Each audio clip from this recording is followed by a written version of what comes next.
Is the mic on?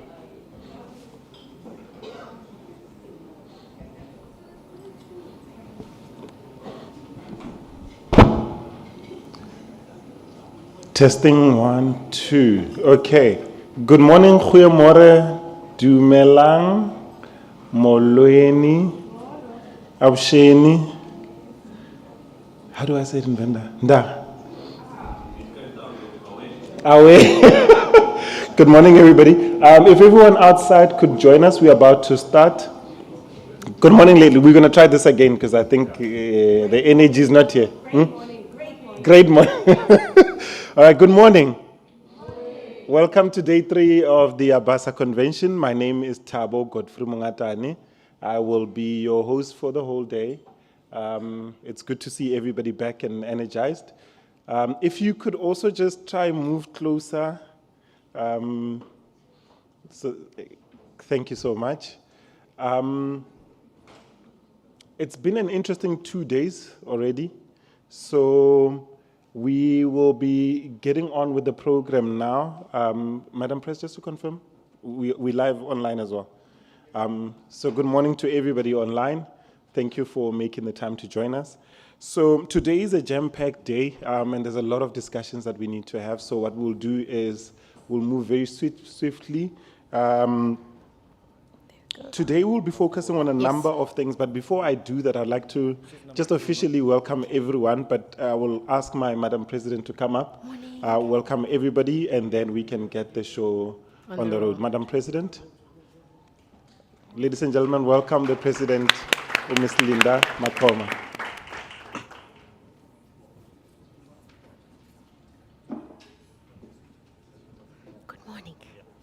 Good morning, everybody. From UJ. It's lovely to see you all up. These are the champions that know how to recover after Friday night.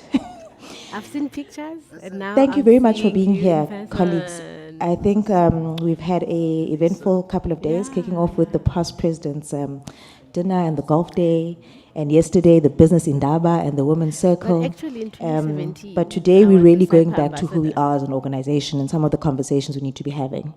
So I'm particularly happy to have our elders in the room, and I want to recognize the founding president of ABASA. He's there sitting down, President Jeff, the man who started it all with the founding members of ABASA. He is flanked by 2 beautiful ladies who have also led this organization. So Mamfuti Mtoba is also here, who is the first woman president, not the last woman president.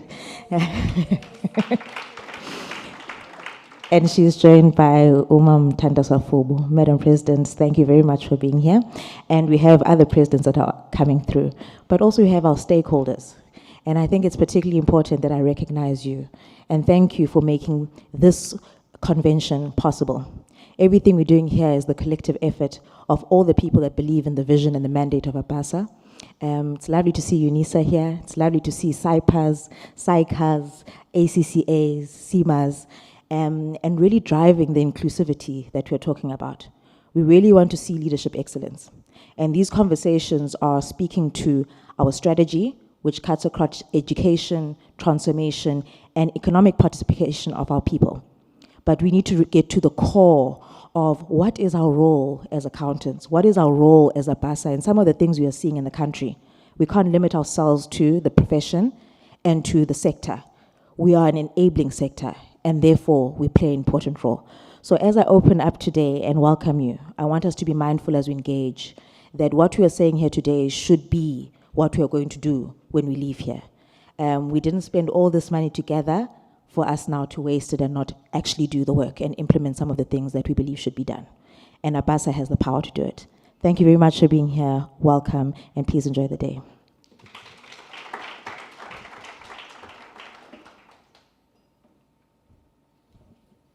Thank you, Madam Press. Today we will have a number of panels touching on a number of issues, and I think as the President has articulated, we will be looking at transformation, inclusion, economy, and leadership development. Some of the themes that we'll be covering. We will start with the very key one, which is education. And leading that panel discussion is our Chair of Academics, Katlego Machiro, who will introduce the panel. Katlego, can we just welcome Katlego Machiro onto the stage? Over to you.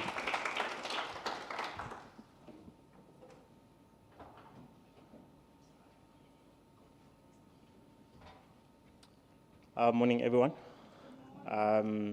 I do apologize if I speak like an academic, but that's just my nature.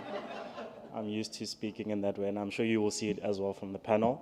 As Godfrey said, my name is Katlego Machiro, and I'm the chairperson, of the academics. And before I introduce the panel, just like to introduce the topic of what we actually want to talk about is obviously within the education space, and what we want to focus on is the trajectory of education. Where are we post-COVID? And in particular as well, capacitation. We do know that COVID robbed us of certain number of attributes that we could not get from the typical education system. So we will talk about that, we will discuss that, and later on, obviously, you will have the opportunity as well to ask the panel or raise your views or your comments. So on that note, let me introduce my panel. The first one is, Dr. Moses Hlongwane, and he is the acting dean in the College of Accounting at UNISA.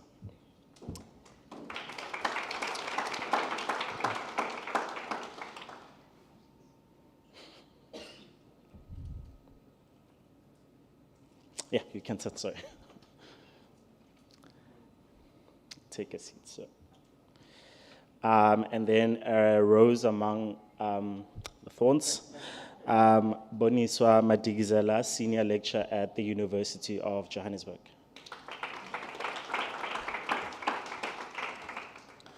And then, let me wait for my manners. Lastly, Carl Smith, who is the senior manager, and his portfolio includes education, training, and membership support at the South African Institute of Professional Accountants.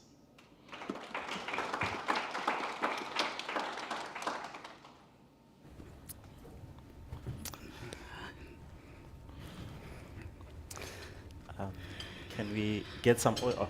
Oh, I'm audible. So thank you guys for joining me.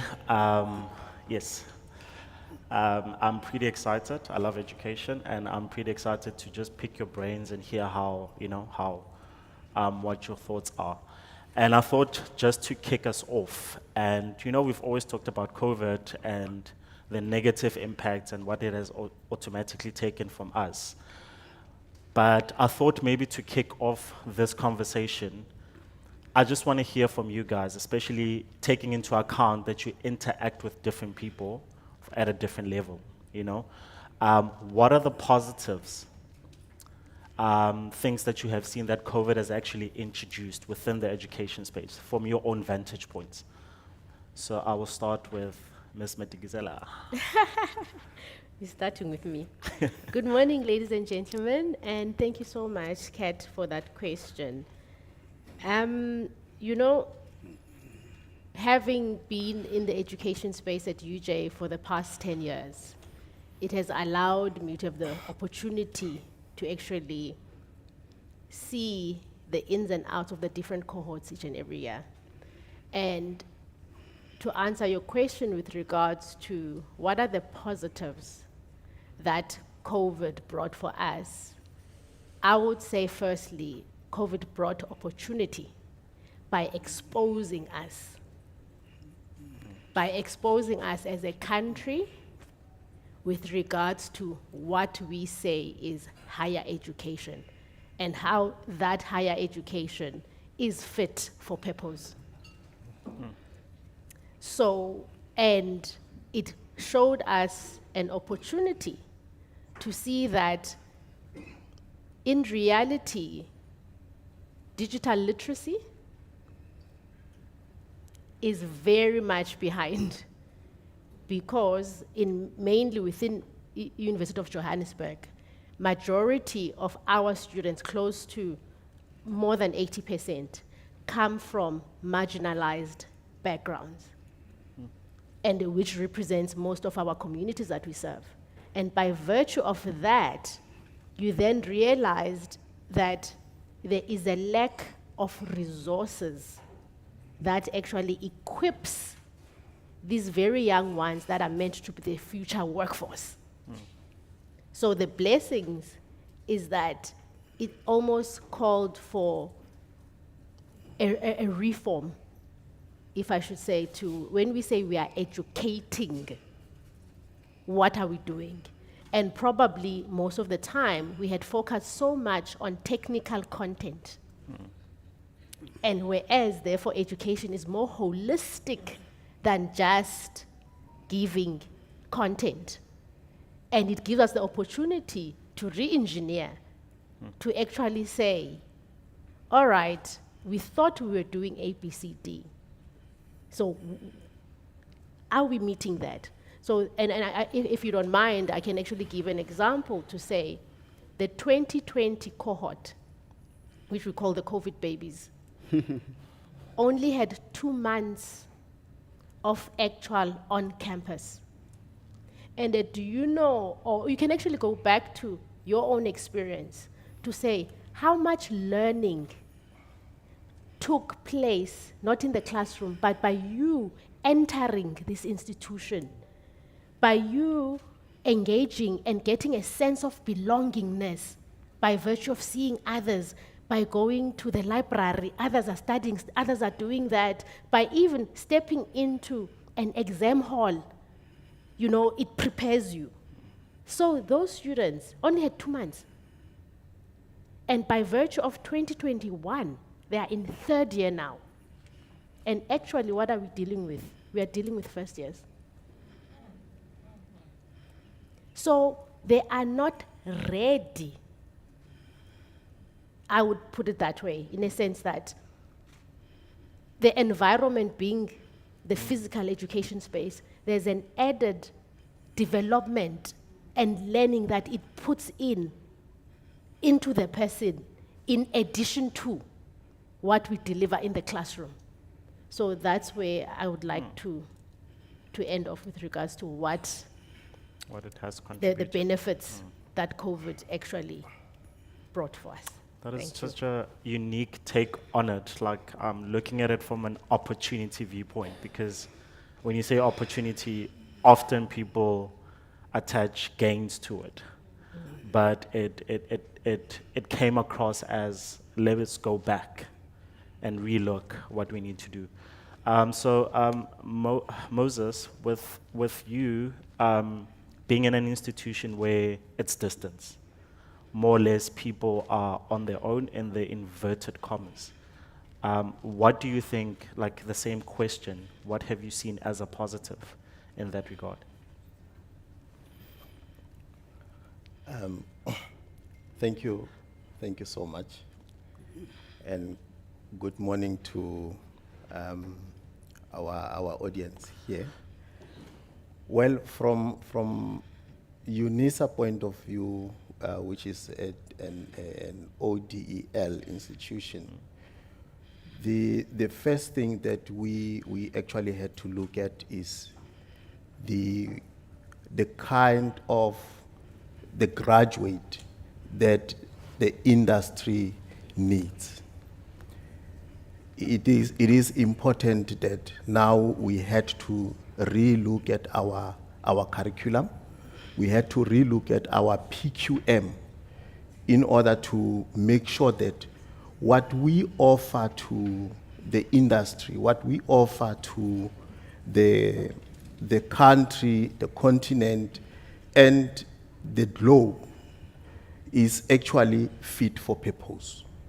So the lesson that we learned as an institution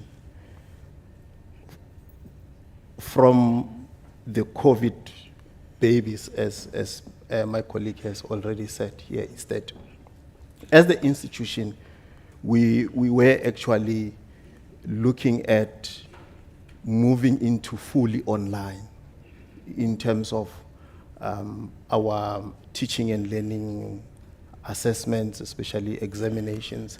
But that was a strategic plan for 2020, 2030 and beyond. But having COVID, then it means we needed to accelerate. So therefore, that's what we benefited from COVID, that because we were able to accelerate moving into fully online. And then also,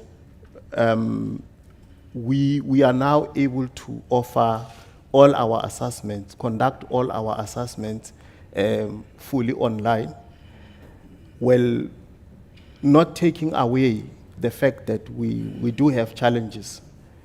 But as your question now, it's based only on, for now, on the benefits. Yeah. Yes. So we accelerated the moving into fully online.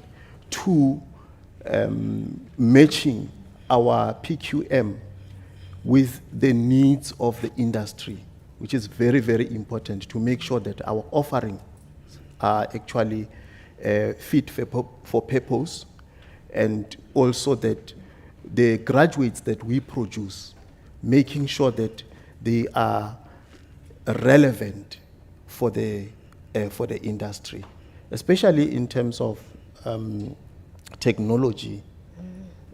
Also looking at the how independent our students are. So that's all I can say for now. That's interesting, and I think you touched on a lot, I think indirectly, on graduate attributes that, and I think that's where now, Carl, you come in terms of you getting these guys from the university space, and probably what you've gotten was they're probably in their postgrad or in their third year. And what have you seen as a professional institute in terms of what are the positives, and possibly maybe to add on that, what can we do to just Yeah, thank you, and good morning to everyone. And the elders, I haven't seen some of them for years. I see Mr. Van Rooyen somewhere, and I sure you won't be able to recognize me, but it was so good to see some of the elders. So good morning to everyone. COVID really happened. When COVID happened, we were fortunate because we were busy with a project to take everything online. Our processes and our activities, to use technology to operate the institute and serving our members. So when that happened, it just fast-tracked our project to go online, fast-tracked our CRM processes. So that was the one benefit. The other one was and I think the Organization for Economic Development, Cooperation Development, terms it and coins it as COVID has created what we call the talent economy. And in this economy, because employees and graduates have learned how to work from home without formal structures and rigid rules, and they have delivered, it has created a group of people who are now no longer want to cooperate or work within the traditional structure, policies and processes, and they ask you straight, what's the point of going back to the office? What's the point of sitting in the office? So that's the word talent economy. The other one is it's created the skills gap. It's called the COVID-19 and the skills gap from a university perspective, because we have to take in graduates to train them as trainees. Now, fortunately or unfortunately, and because of the economic circumstances, many of the practices couldn't take in graduates who completed their qualifications because they were not secured in the economy, business, and clients. So we were sitting with a group, and I've seen a total change this year in the accreditation of training centers for us, where we see an increase in training centers again. During COVID, we've seen a decrease. And so we sit with a group of graduates today still, and I think there are many of them out there who don't have training contracts because the firms are only opening now. There's I mean, I don't think we have really recovered economically from COVID. That is a process. So graduates, for the foreseeable future, and we don't know how long, we also, you know, it's all theory, how long it will take, they may struggle to get training contracts. And that may despond them because they've studied, they've got their honors, they've got their BComs, and yet there are not enough training centers. And then lastly, I think on a personal level, COVID created the importance for us as people in our personal lives to value families and relationships, and therefore the demand for the work-life balance, and it's a challenge that we as a profession and companies will face, because the generation, what they call the millennials, who were born between 1980 and in the early 2001, they are the only generation who grew up in a digital environment. They operated for 3 years in that environment. And they will be the majority of the workforce within the next 3 or 4, 5 years. And they have operated and they've lived working from home, and that is one of the things they will demand is, explain to me, why must I come sit in the office? Yeah. That is so interesting. I think just touching as well on online, I've also found that some of my students will tell me, does this class need to be face-to-face? Because we can use technology and listen to you and Correct. go about my day and do Correct. other stuff. So that's quite interesting that it's felt across all board. And I think what you guys have touched on is that definitely there is an upward trend. Accounting education in whatever form, it is moving. It is not like a white elephant. It's not just sitting there. So I think in light of that, just pick your brains and hear from a marginalized group perspective. You know, yes, we are moving, but we've just touched on the digital divide. What are your thoughts on that? What have you guys have experienced, or what have you seen out there in terms of that trajectory moving, but then where are the marginalized group and where do they fit in terms of that upward trend? Bonnie? Thanks, Kat, for that question. And it is a tough question. Don't get me wrong. And I say this because it touches on also when we say transformation of the profession. So where now we find ourselves to say there's a digital divide. And where there's a digital divide, that means there's haves and have-nots.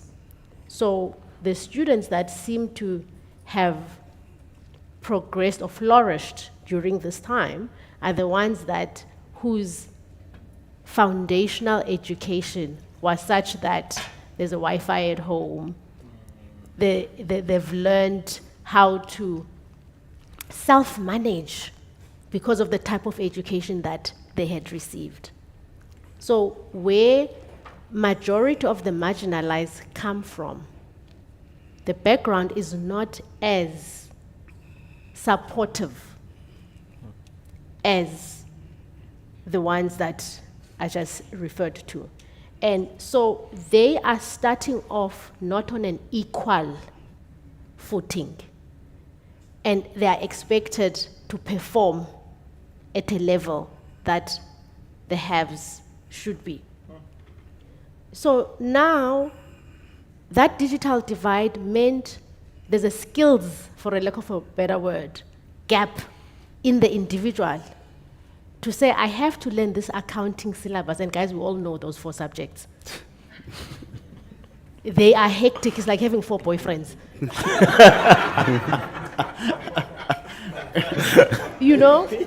So over and above that, now there are literacy levels. Literacy means I have to learn how to navigate the lack of Wi-Fi.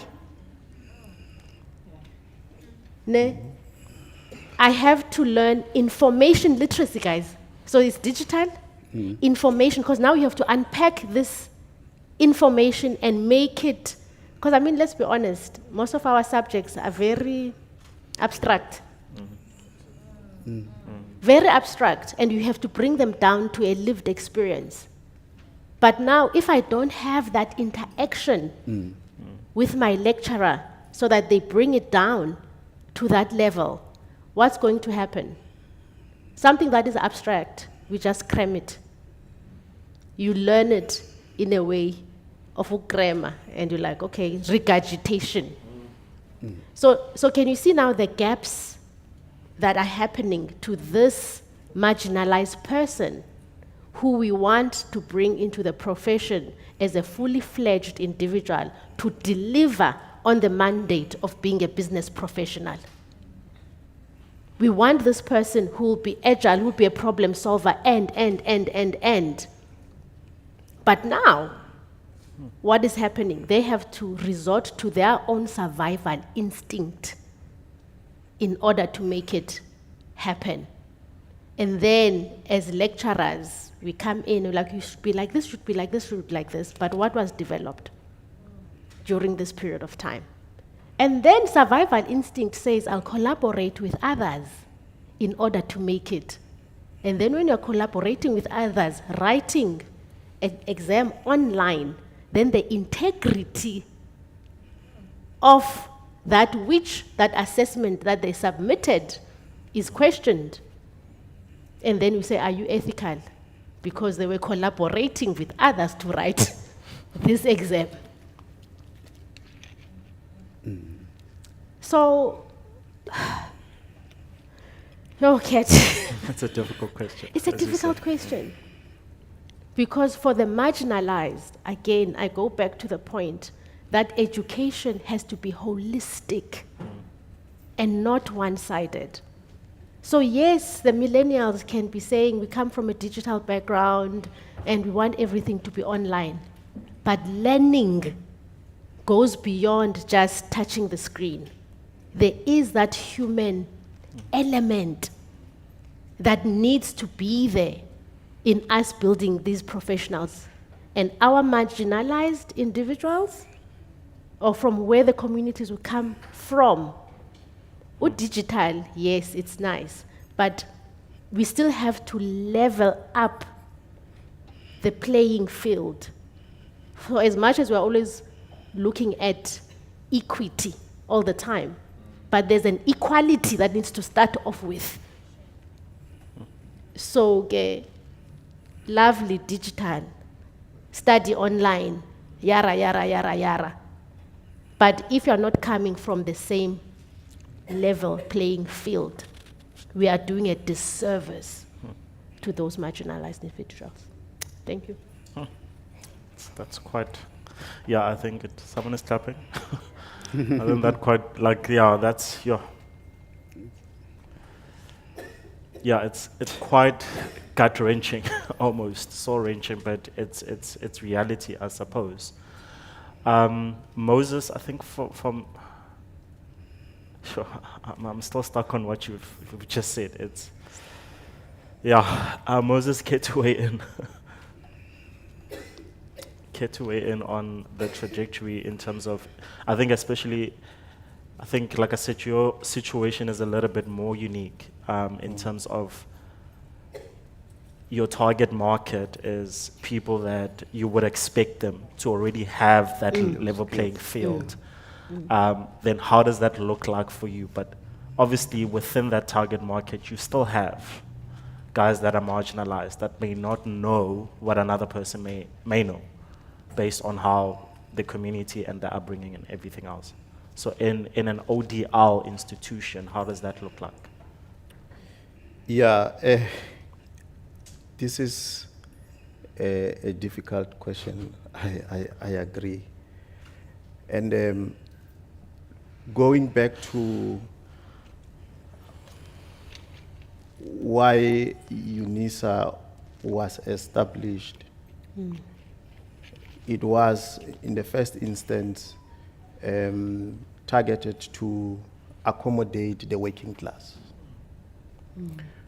But as time goes on, we now see ourselves accommodating a different type of students. The profile of our students has actually changed, and it has shifted from the working class to the more, I can say, full-time students, because we are accommodating, from the College of Accounting Sciences specifically, more than, I can say more than 60% of our students are between the ages of 18 and 29 years. So you can see it's younger generations. And looking at the reality of unemployment rate in our country, then you can also understand that most of those students are actually not working. So what my colleague has touched on here, it's actually very important, the fact that inequality is reality. And then going back to the profile of our students, most of our students, more than 50% of our students, they are NSFAS funded students. And yes, you might expect that from that NSFAS grant and allowance that they get, we might expect that our students should be able to buy the devices, the laptops that we are expecting them to use. But unfortunately, the reality is some of our students, or most of them who are from the disadvantaged families, the very same allowance that they get from NSFAS, they actually send it home to support their siblings and so forth. So as far as we expect our students to be having those devices, in reality, they don't have those devices. As far as we expect our students to log online and attend those online classes, unfortunately, when you look at the attendance register, then you find that most of our students are not there. And it's easy to blame them, to say, but you don't attend classes and that's why you fail. But in reality, our students are unable to keep up with the current situation. And also the training that we need to provide to our students, it goes back also to the availability of these devices, the use of the proctoring systems that we are applying at universities in order to ensure the integrity of our assessments. You'll find that our students, maybe, they failed to use these proctoring systems and they were not proctored. And then it boils down to the questioning of the integrity of our assessment. And the worst part is that if a student did not use the proctoring system, and then automatically it means the integrity is questioned. But what action again do you take against that student? And unfortunately, there has to be some disciplinary measures, and it affects the future of the very same student. So there are more disadvantages that are actually coming up from this, the use of these digital devices or the access to these digital devices. And of course, yes, also as association to that is the availability of data. We know how expensive data is. And yes, you might provide the devices to some of the students, but where do they get the data? Some of the students, they might be able to log on and attend those classes, but halfway through the class, then the data get finished. The places that the students are coming from, the availability of network, and not forgetting also the ESCOM load shedding. Those are the realities that we are facing as the institutions. And unfortunately, it affects our students. So yeah, that's That is so interesting. And I couldn't help think the next step for such a student, because I know as professional bodies, much of the time is spent on competency framework. Correct. What can we do and everything else. And I think maybe let me pose the question differently to you. Within that competency framework, and having heard what has been discussed here, then how, from an accounting perspective, because education is continual, we're trying to create lifelong learners, right? How then, as a professional body, do you now take into account how the marginalized are doing in that regard? And is there any form of capacitation that is, put forth for them to say, we recognize that you're here, and this is what we can do for you? Yeah. In fact, I saw that, and this is a business opportunity for people running firms and must make money. I saw that only one of the big four, and it's one of my favorite big fours, I won't say which one, has seized the opportunity to develop programs for digital skills for remote working, remote learning, remote supervising, remote management, and I think they're going to consult with the other firms because they're the leader in that field.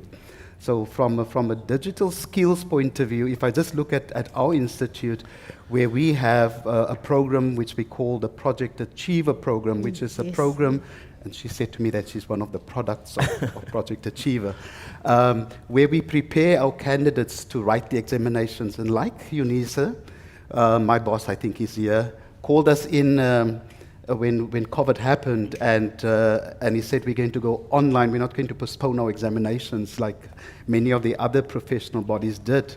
We're going to do it online, and in fact, the service provider was at our offices for the first time in the 3 years that we've been using them, and they stopped by, and we went down memory lane, and we said to them, can you remember that when we appointed you to help us, how you had to help us to upload our questions on the online platform, and we had to do that within 2 weeks. And one of the things I did, and I'm a keen researcher and benchmarker, for those who know me, while they were looking at the digital platforms, I looked at what is best practice out there. And I saw that preparation is key in ensuring that even the marginalized or disadvantaged person can succeed. So we worked out in our Project Achiever classes, we looked at how can we have that personal connection with digital technology, not forgetting that the person or the name behind that name attendance list is a person. Call them, find out what's happening, and in fact we continue to stress that, to take a personal interest in the candidates preparing for the examinations. And then from a competency framework perspective, I think we were fortunate because we've also used that opportunity, and we have worked with what we call a coffee. For people who know CIPA would know that coffee is a center for future excellence. It's headed up by Professor Rashid Small. And the work of that center is one of the tasks of the center is to be futuristic and to look at competency frameworks for our designations. And I will not forget, because I was part of the panel, and the panel comprised of academics and people in business and in practice. And for over a year, they have worked on our new competency framework, which was approved. And they started with this discussion. Imagine business for in the next 15 years, what would you need? We started as simple as that. And as part of that framework, we've included digital skills, digital proficiency. In fact, our continuous professional development program requires from next year onwards for our members to, it will be compulsory to prove that you have done CPD in digital competency and digital skills. So it's included there, it's included in our framework, but what we've also included, because this is what COVID brought about, COVID taught us that you have to be resilient if you are going to make it, because life is tough.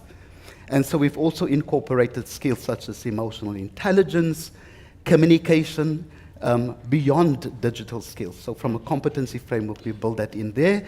And then just to summarize from a practical point of view in our own training, we have realized that you cannot solely rely on online tools. You have to take a personal interest in your candidates or learners. This is such an interesting response, and I couldn't help when you were talking, and I think this is the last part that I would like us to just talk about, capacitation.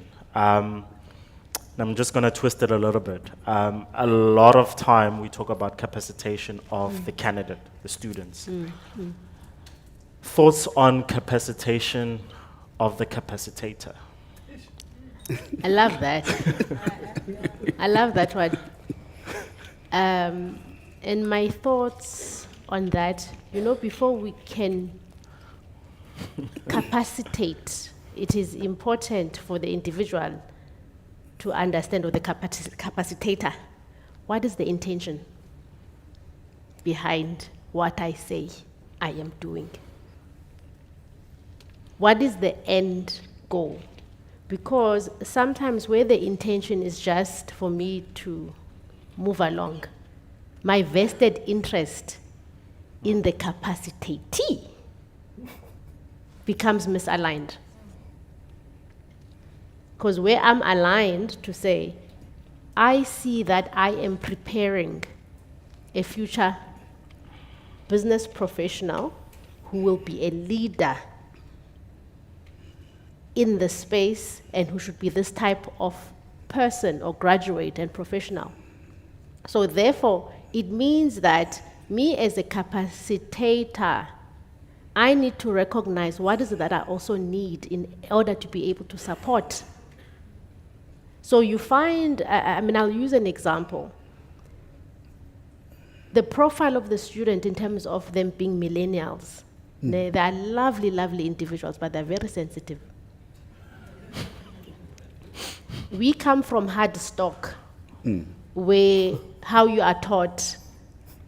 Yeah, correct. It is what it is. Yeah. And whereas with them, they seek meaning. So now you need to connect with them at a level, or rather in a language that they hear. So someone comes in and says, "Ma'am, I'm not well." But it's so now as the capacitator, I need to now I find that I have had to learn some coaching skills. I have learned now I need to actually have a little bit of psychology. Correct. And then my empathy element needs to go up a bit. So as a capacitator, then who is my coach? Who is my psychologist in order for me to deliver? And I find that, unfortunately, that tends to not be thought of.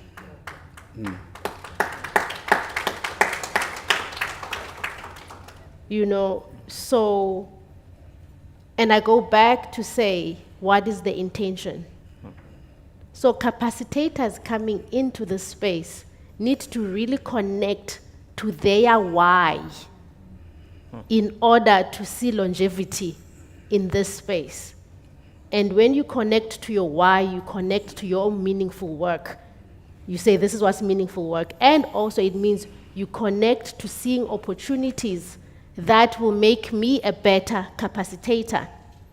And therefore, you know that in a space like I love my Department of Accounting at UJ. Prof. Ben, I don't want to lie, I'm not that I'm selling, but he is that type of individual who looks at the individual and says, what do you need? How can I help you so that you can help the student? And therefore, for us, you find that mental wellness Correct. of us to fill our cup first, Yeah. so that overflow, that's where the students can swim in the overflow. So to close off, Yeah. the capacitators definitely need their own coach. They definitely need their own psychologist. You know, we definitely need those moments to say, when the students offload on me, how do I offload that which they bring in? Because we have to go back to our own families. We still have to go back and still continue the aluta continua with regards to the profession. So, yeah. I see we have 6 minutes. Gentlemen, I'm not going to put you under pressure, but in 60 seconds, I just want to also hear from the floor. And I think, let me start with Moses. As a dean, you know, you're a dean, obviously. You are lead a number of people. Thoughts on capacitating the capacitator, and also throw in a thing for you as, who is capacitating you? Because it does have a ripple effect, doesn't it? Yeah, it's about the capacitation, capacitator, and capacitatee. So, yeah, in terms of who is capacitating me, I would simply say, as the leader, I need to know what is it that I need to be capacitated on or with, so that I am able to request or make some demands from the management to say, this is what I need as the leader of the college. Not only for myself, of course, also for the people, the staff members that I lead, and drilling down to the students also. Of course, if we are not capacitated as management, as the staff members, there is no way that we will be in the position to capacitate the students. One thing that I just want to emphasize on, and I think my colleague has touched on, it's the emotional support, the mental support, taking into account what COVID has caused to our staff members. Working from home, we might take it lightly to say, when people are working at home or are working from home, it's easy. But believe you me, the load of work that is actually burdening our staff members when they are working from home, because they are unable to take time off.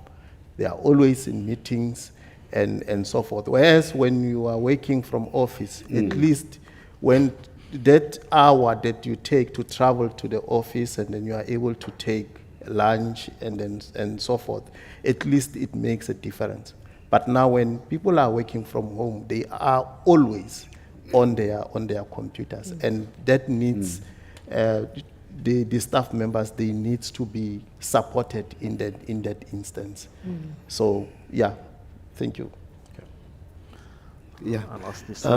Thank you. I think I visited one of the firms yesterday when I arrived here, and I wanted to do a surprise visit to the firms, to the partners, and none of them partners or managers were the office. And I went to the trainee section, you know, where the audit manager normally sits and they have to watch the trainees, that they don't do anything but behind the computer because time is money. They were at the office. I think one of the things that we're grappling with as we accept that remote working is here to stay, we have to embrace it in one way or the other, hybrid, whatever we want to call it, it's here to stay. I think one of the things that we as firms or companies or professional bodies, we grapple with, how do we capacitate people to handle sensitive information if you work remotely, because you deal with client information. That's one area. I mentioned earlier on, I think there's a huge opportunity for digital training in remote working and learning. Time management within this virtual environment, my colleague alluded to it, that there's the blurred lines between personal and professional life. Time management courses will have to change because it's a new reality. There's capacity there. Capacitating staff within the latest and most effective accounting software packages. So there's a lot, and I mean, we can have a conference on this topic on its own, but there's a whole host of opportunity for us as universities over here, us as training organizations, because a large function of our role as education is to look at how do we capacitate our members, how do we capacitate our clients, how do we capacitate our staff within this new environment of remote working. Yeah. Phew, you said a mouthful. I do apologize. We have 1 minute and 20 seconds. Can I take a question or comment? Oh. Roving mic. Madam President, can we? 4 minutes. There's a question. Okay.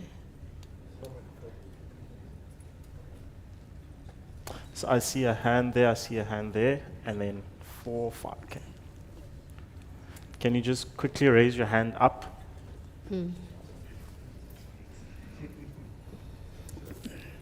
On the side.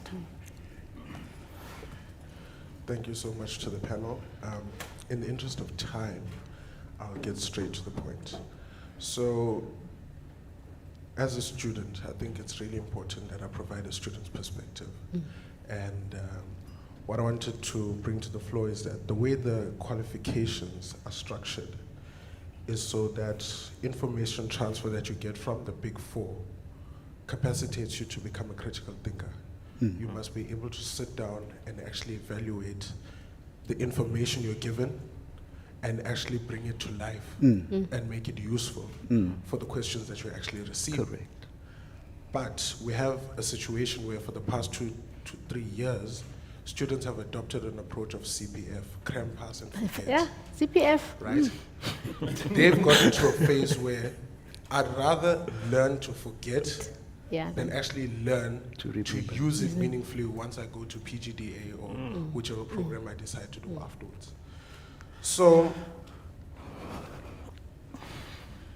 even though they've adopted the CPF, the factors which you've touched on, such as the digital divide and the lack of digital competencies, play a significant role in actually us adopting these methods of learning, right? So, I'm not sure if I've been able to properly link the question, but what I wanted to ask is, would it be possible for those charged with the information transfer to actually sit down and take into consideration the drastic shift that has taken place in the individuals coming into the accountancy stream and actually move the qualification in that direction? We're not saying compromise the quality, but actually look at the factors that these individuals have and as they come into the profession, link that standard with the information that you're trying to put forth. Thank you.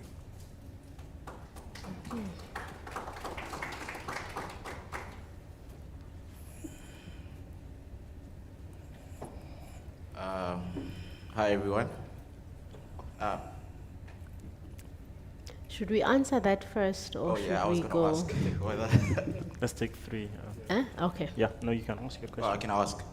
Thank you very much. I sort of came in the middle of the conversation, but I'm putting dots together. Hopefully, I asked the right question. My name is Toriso Maredi, and I'm a trainee with this bank, ABASA.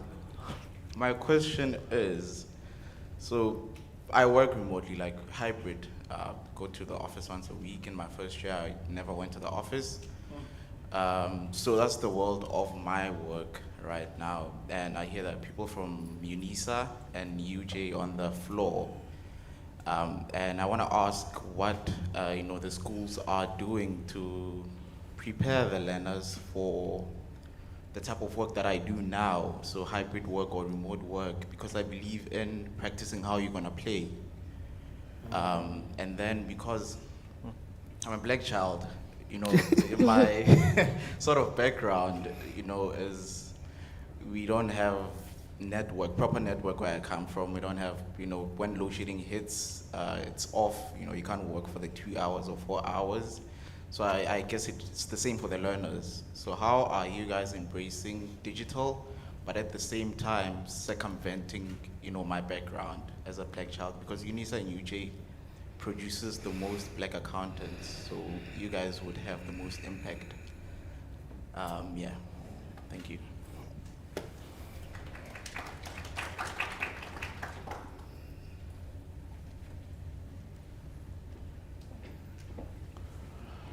Thank you. Mine, I think it's going to be a step back a little bit.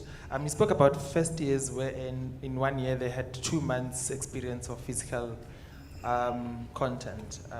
So my question is mostly on basic education. There is a question of the curriculum of commerce streams and basic education and the transition from basic education into higher education. And I think the institutes, professional institutes, are saying maths and English is what is critical for you to pursue accounting studies.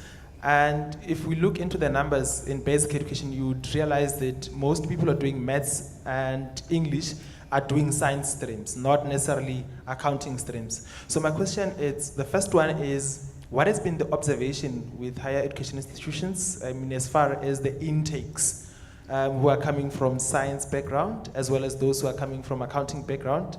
2 is, what is it that can be done to look into the key problem, which is now making accounting as a subject irrelevant? I think year in, year out, when the results are out, we talk about the irrelevance of accounting. Accounting as a subject is being phased out in basic education, and there's a decline year in, year out.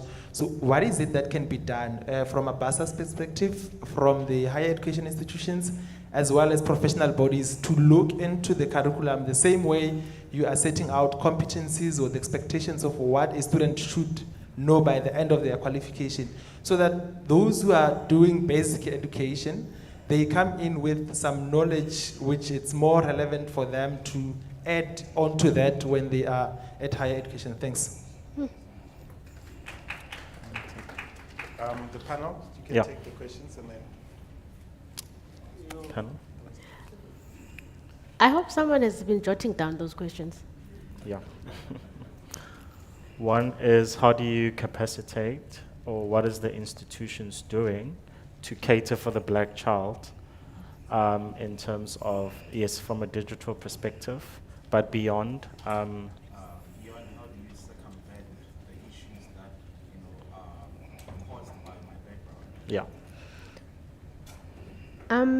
If you don't mind, I'll take a stab. I'll start. What's your name? Toriso. Thank you so much for the question. And as you were talking, I was thinking, hey, yeah. In reality, as an individual, human beings, we are meant to evolve. You are meant to use your background to make you more, to transcend, what is there. And as a place like UJ, for example, the Department of Accounting, we are there to try and support as best that we can. However, the onus is still on the individual to use what is out there given to them. So what I know for sure we have done in the Department of Accounting is that UJ being a residential university, it means that you have to be attending on a daily basis, physically, if I should say. Yeah? And then, yes, COVID meant that we cannot have face-to-face, but the least that we had to make sure is that there is Wi-Fi. So you are able to come into the university so that the infrastructure is there to give you access to the lecturers, even though it can be on video call and so forth. So the hybrid model that we ended up adopting in preparing you, because remember, it's about the resilience, it's about you having the ability to navigate. So yes, we are at the end of the day responsible to give you or teach you the academic knowledge, which you, at the end of the day, when you go to your employer, you are able to say, I have learned this, but how am I navigating? So you find, therefore, that by virtue of us saying we are available, but we have given you the infrastructure, we have said to you, we are there for you to engage with us. Even though it's online, we still maintain that in your accountability as a student, are you still applying integrity? So if we are saying this is the proctoring system that you have we capacitated you to say, have you learned how to do it? Do you stick to time management?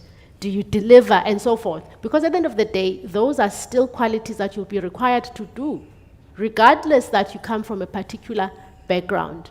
So if you're coming from a disadvantaged background, being a black child, on our end, we were almost saying that make sure that the students can come to campus. At least the residences have to be open in order for you to be able to be there, so that the issue of infrastructure is not a challenge. But then at the end of the day, the lecturers themselves had to make themselves available for you, even though it's online. And we did a lot of interventions when it comes to getting industrial psychologists to actually help with, how do we build resilience, mental wellness, emotional wellness, and so forth. So it became a very holistic and very personalized type of intervention, and to say to the individual, if you have issues that we are not addressing, can you come to us so that we are able to assist you from? Because sometimes you cannot always just apply a blanket approach to each and every individual. Yeah. So we rely on you as a student to actually come in. So there were a lot more, should I say, let's feel the pulse kind of contact sessions that allowed us to prepare you, the students, as best as we can for the purposes of you being in the workplace, and with the hope that those interactions planted the seed into you becoming agile when you go to your employer. I hope I have covered that, yeah. Thanks for that. Can I ask the Dean to take the science and noticing the difference between a student who came into an institution with a science background and an accounting background? What has your intake? And specifically for that, I know accounting, you don't really need it to do accounting, Correct. become accounting. It's more about maths, and maths and English. Yeah. Thoughts on that? Thank you very much for the question. And I think it is very, very important to look at that matter. I'm saying this from UNISA point of view.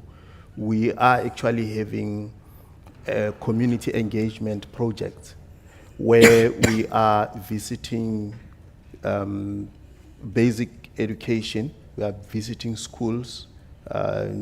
We do have projects in Limpopo, Soshanguve, Hammanskraal, and Eastern Cape. Now, what we've picked up from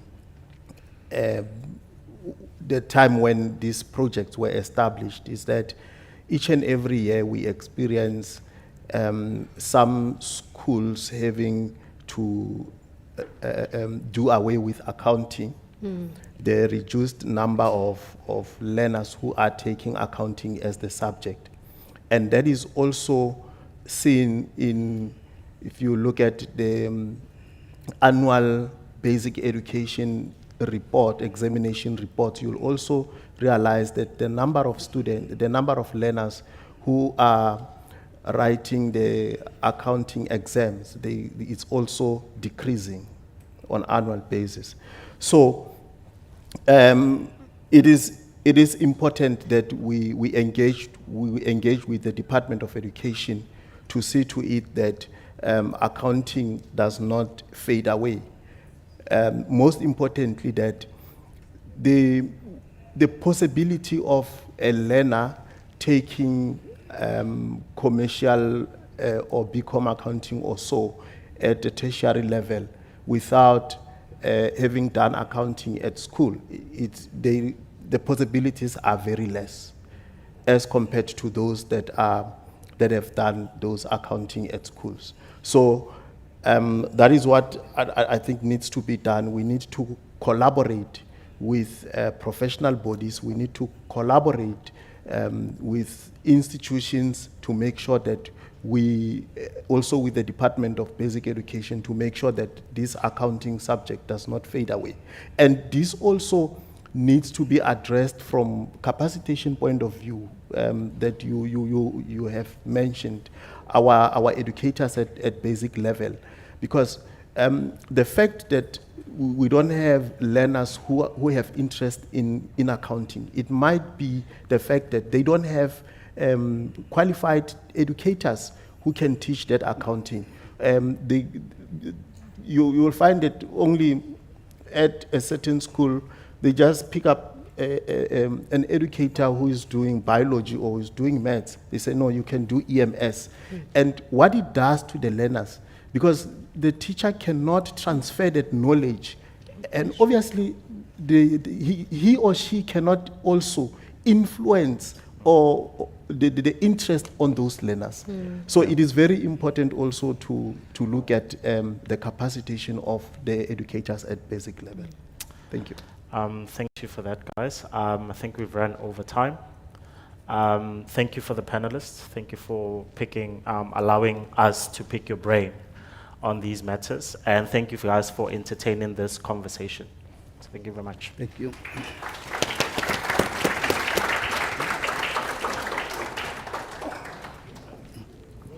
Look at.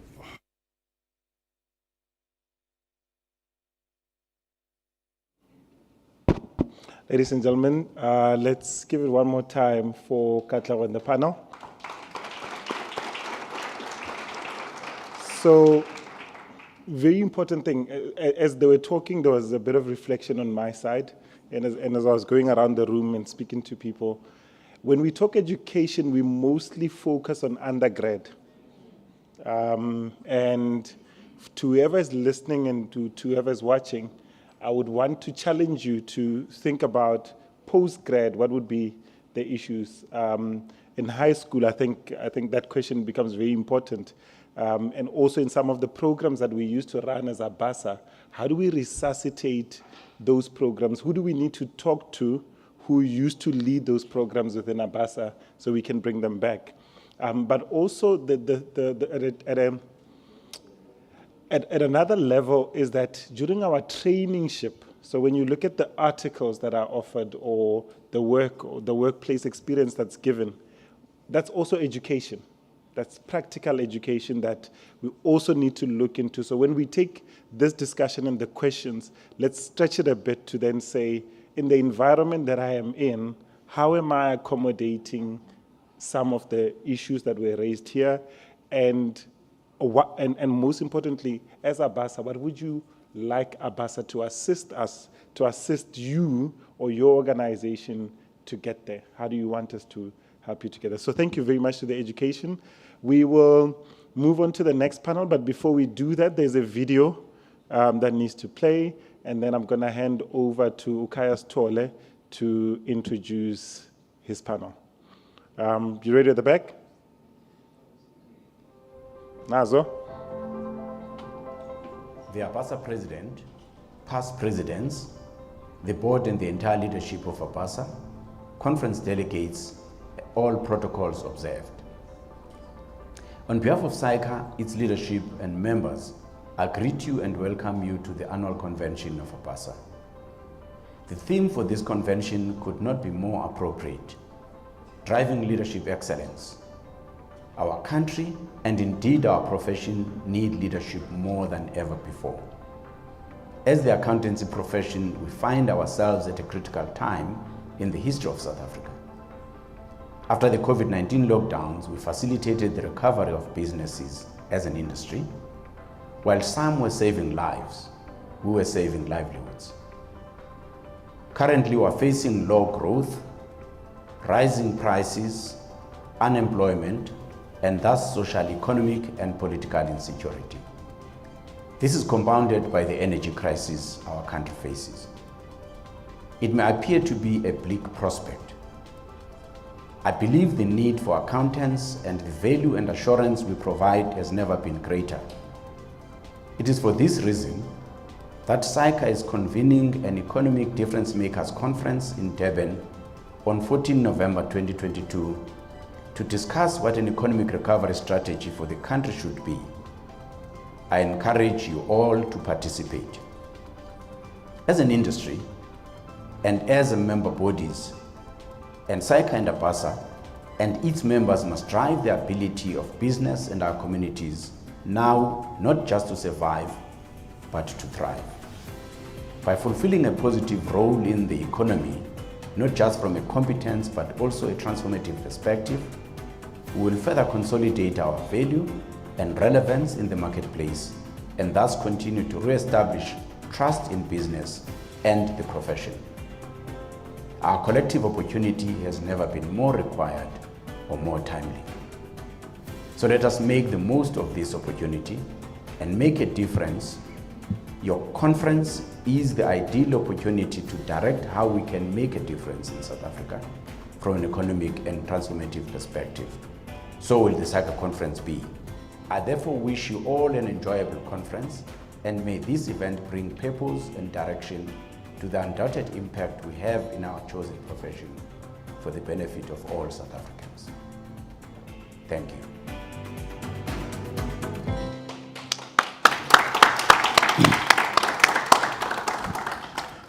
Good morning. We do have a slight problem. You were just clapping for the guy that is no longer on screen. Now you need to just clap for the guy that's here on stage. So let's start there. Thank you very much. My name is Kaya Sitole, and I have been brought here simply because we ran out of the budget before Trevor Noah could agree to a speaking fee. So you are stuck with me for the next hour or so. So please, lower your expectations. That's all I can say. We are going to be focusing on the question of the disruption of the profession, something that we've been seeing organically and then incrementally over the past couple of years. A lot of you would remember that when we started the year in 2020, all of you had New Year's resolutions. Some of you were planning on becoming millionaires. Some of you were planning on getting married.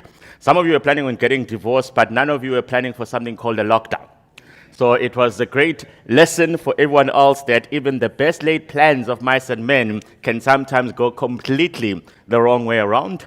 Nevertheless, we all had to learn to adapt, and perhaps the greatest adaptation had to become institutional adaptations, as you may call them, where institutions that have been created for many, many years to do things in a particular way, that didn't know how to do things in any other way, suddenly didn't have an option but to adapt.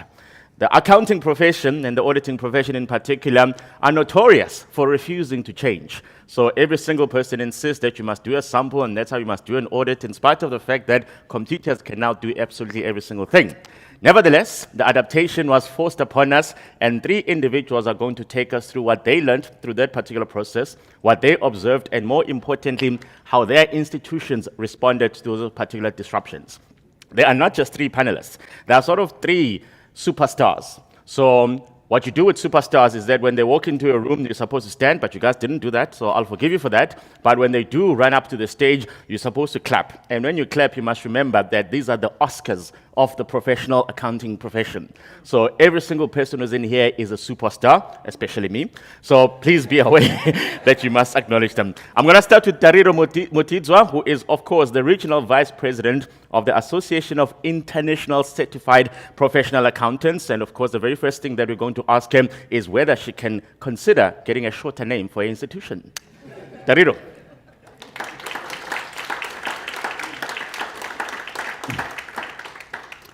Our next panelist is someone who is brave because very few people want to be seen on stage with their own stalker. So I started stalking her many years ago when she was still at KPMG because she had money and I didn't. And I needed her money in order to be able to get some people through the University of KwaZulu-Natal. And for some odd reason, I don't know what was wrong with her, she kept saying yes whenever I said I need more money. That is Tantaswa Fubu, who is now, of course, the head of Human Capital and Transformation at Bala World.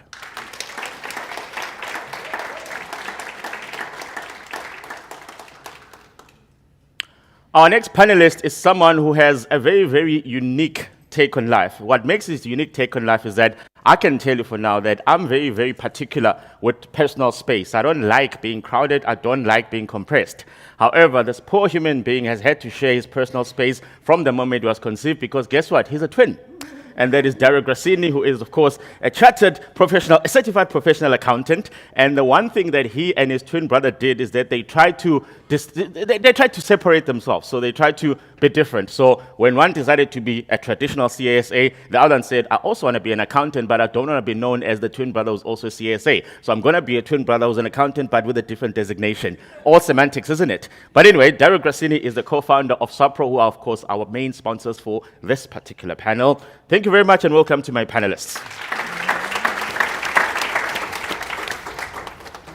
Okay, so there is a hope that load shedding does not happen. So I don't live in a country where load shedding happens. So whenever load shedding is a thing, I tend to run away. So I don't know how to react when load shedding happens. I'm going to be guided by you guys who know these things much better. But of course, when you talk about those unexpected disruptions, the greatest one did happen in the beginning of 2020 when suddenly the world changed as we knew it. And those of you that had said that this is what I do and this is how I do it were then asked very difficult questions about, well, how are you going to do it now that you cannot drag people to the office, now that you cannot force people to tick boxes and do stock counts? You guys still do stock counts? Dear God, auditing profession needs to adapt. But I'd like you just to take us through the key lessons that you learned during that very difficult transition stage. I think obviously by now everybody sort of figured out how to do things, but that transition, how was it? We'll start with you, Dario. It was a difficult transition. Admittedly, we had a bit of a different situation. We had about 75 South Africans working for us in the United States across 17 different locations. And when the pandemic hit, some of our clients that we had deployed them to, like, sorry, we can't host them anymore because we've got to let go of our own people. So what we did was we consolidated them from these 17 locations into Charlotte, North Carolina, where the cases were a lot fewer. And we housed them for the next 2 months to make sure that they were safe and protected and before we could get them home safely. And during that time, our business model needed to change quite drastically. So we went from being on-site, face-to-face with our clients around the US to working remotely from Airbnbs in this city. And then fortunately, we were able to experiment with some of our clients where when we were able to charter a flight to get our people home safely, we could have them work remotely from South Africa. And that really helped us pivot our business from being onshore to offshore, which was something that we wanted to do from the beginning when Greg and I started the company, to really help send as much work back to South Africa, to really showcase the talent that we have here.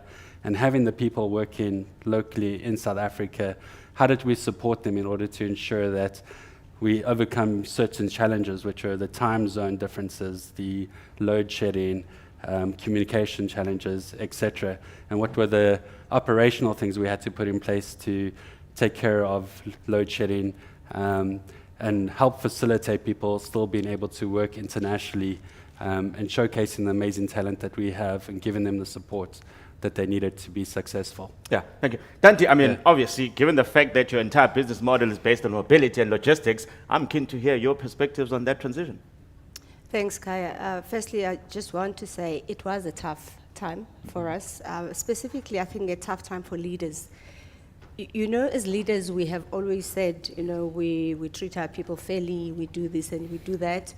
And when COVID hit us, it really called on us to do exactly that which we said and we had been saying we're doing for our people.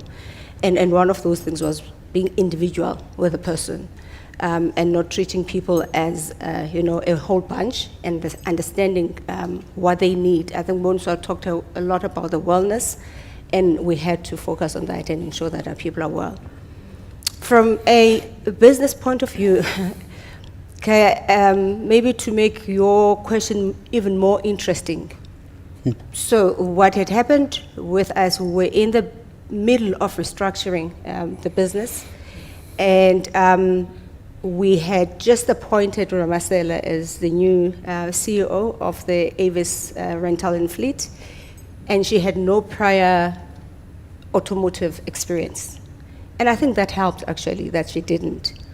Because as soon as there was a lockdown, international tourists and business people not there. So Avis, what can Avis do? It moves people, and if people are not moving, what does it do?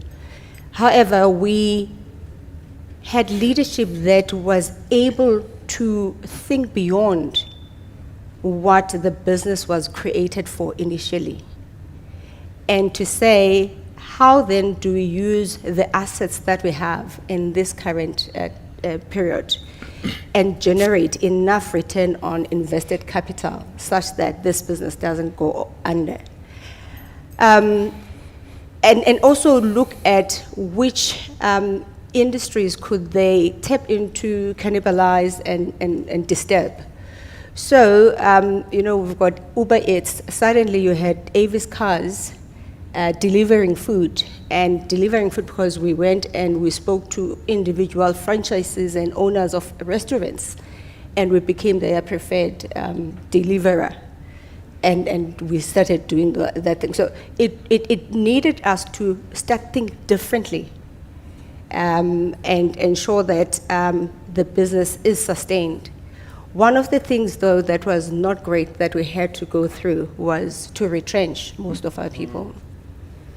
My lesson from that, Kaya, was because, you know, I tell the story, we used to have group exco sessions or meetings twice a day, every day of a week. So in 5 days, we had 10 exco meetings, one at 10, one at 5, and the variables were changing all the time. What I decided to do is to take my team, those people who report to me, which I had about 18 at that moment from corporate office. After each and every exco meeting, I'll call my team and I would brief them on what we're talking about, the decisions that we want to take as the leadership, and ask them for their input.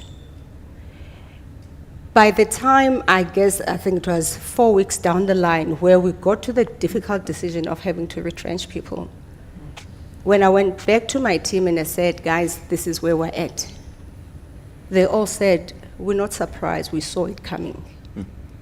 And the lesson for me there was that as leaders, we need to really move away from the notion that there's some information that's protected that you cannot share with the professionals and adults that you bring into the organization. Rather share openly and honestly so that people are able to take their own decisions, so that people are not surprised, so that people know the why to what you're doing. Important lessons. Dariro, I imagine a multi-jurisdictional business like yours had even greater challenges to deal with. Yes, we did. I'll give you a short name for our business. It's AICP and SIMA. Okay, AICP and SIMA. We're working, we're making progress. Okay, so I'm looking after the Africa business, but obviously feeding into the global business. One of the key lessons as an association that we learned was plans that haven't been tested will not go according to the plan. And we didn't have time to test those plans anyway. So, but the strength of the association made us able to quickly serve our members, because we need to keep them engaged. And that was all enabled by technology and our digital strategy. We also had to keep the student engaged and have their exams as per schedule. So we quickly moved all our exams to digital. And the transition was a little bit seamless from outside the organization in terms of our members and students. But internally, the narrative is a bit different, because I think we also learned a hard lesson that any strategy or any change is emotional. It's not strategic, it's not fancy, it just boils down to emotions. And how do we deal with emotions of people who are feeling uncertain, kind of demotivated as well, because they don't know the direction that the association is going to take. Everyone is talking about costs, but there's still work to be done. And so our change within our organization was based on the fact that this is going to be emotional. And the support was given from a human point of view. We always plan for crises where we say, what if we don't get this resource? What if our IT fails? What if this? And then we have our disaster recovery sites. No one ever thought somebody's home is an international business's disaster recovery site. So that was a big challenge. Though on the face we were serving our members and students and saying, let's go. But the people behind it really went through a tough time. But we used the strength of knowledge that it's human beings that drive a business that made us sustainable until now. We have had quite some bumps where you can see things are not working, but overall it is working for that reason. And as a challenge to everyone who's leading a business, really any change is emotional. There is no hard physical or intellectual or whatever. Every change is emotional, and we need to deal with it from that level. You mentioned a very important change in relation to the assessments that you had to do, where suddenly everything had to go digital. And I imagine that the majority of the people in this room, with perhaps a couple of people at the back, would say to you that we've been digital for a very long time as individuals. Why is it that institutions like yours didn't actually go the digital route up until this disruption happened? Because suddenly, whether it was higher education institutions, as Boniso was talking about, it suddenly became like, oh, let's now do it. And then everyone's like, but what were you waiting for? So every risk, when we look, I also have a risk background. Every risk, when you look at it, you prioritize it based on your subjectivity. If something is unlikely to happen, you put it at the back burner, because you're thinking, you know what, it's a risk, we know we've got the infrastructure, but until it shows signs that it will materialize, we will stay here. That's what really happened. And it's a lesson that whatever we put on our risk registers is something that can impact the business. Let's really pay attention to it, because whatever is happening tomorrow is a total new world. And we just need to be ready. So to just answer your question in short, it was more of saying, yeah, we know this can happen, but you know, it might not.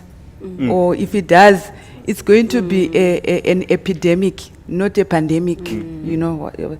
So that's how it's really us as leaders being a little bit too relaxed, I think. Yeah. Tanti, the fundamental way in which we've learned to manage human capital and human resources is primarily through interactions, where people can come in and be told that you messed up here and to be disciplined, and that physical interaction sort of creates that information flow that enables immediate feedback and, you know, the ability to then build those particular relationships.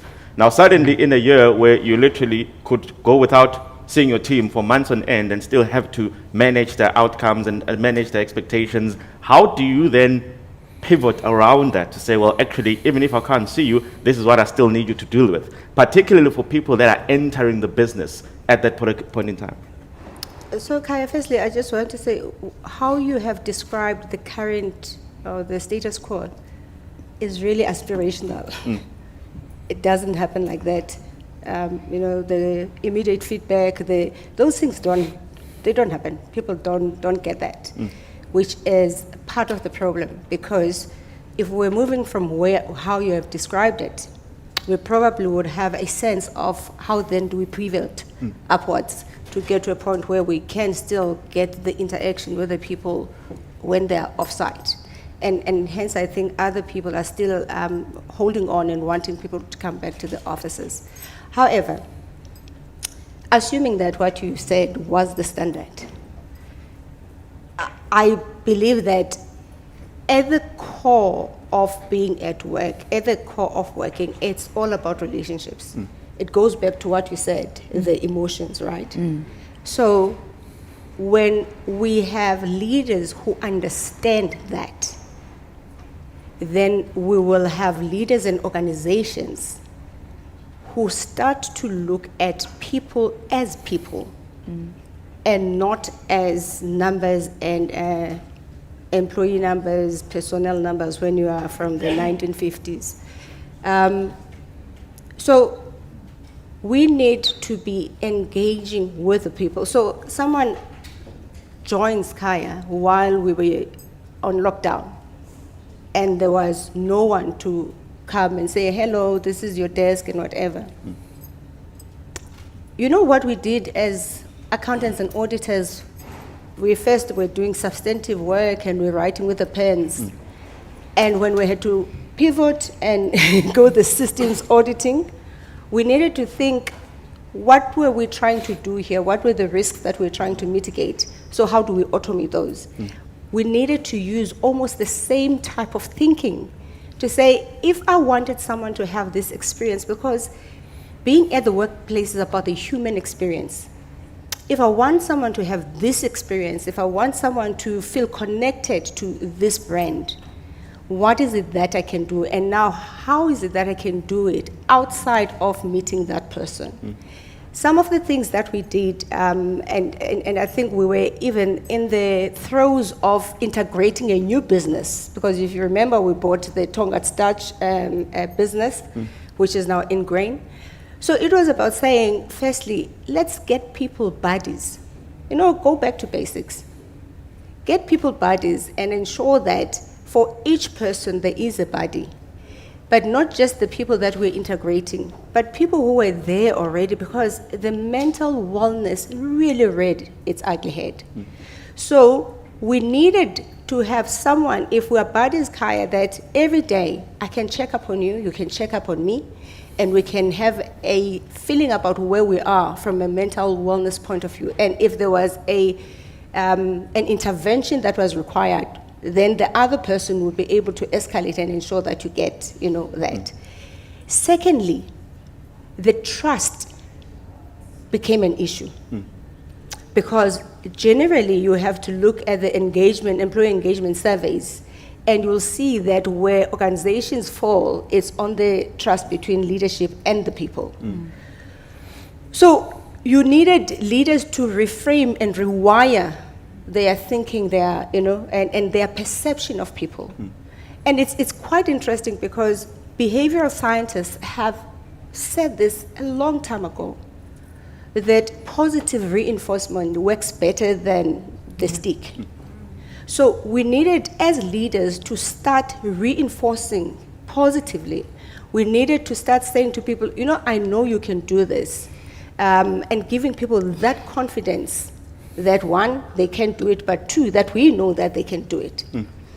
Thirdly, we needed to give people the space to say, if for any reason there's something that distracts you from doing this, and when you can see it, please talk up so that we do not get to a crunch time and now suddenly we're all looking at you and we're saying you are a non-performer, while there was a true reason why you could not perform.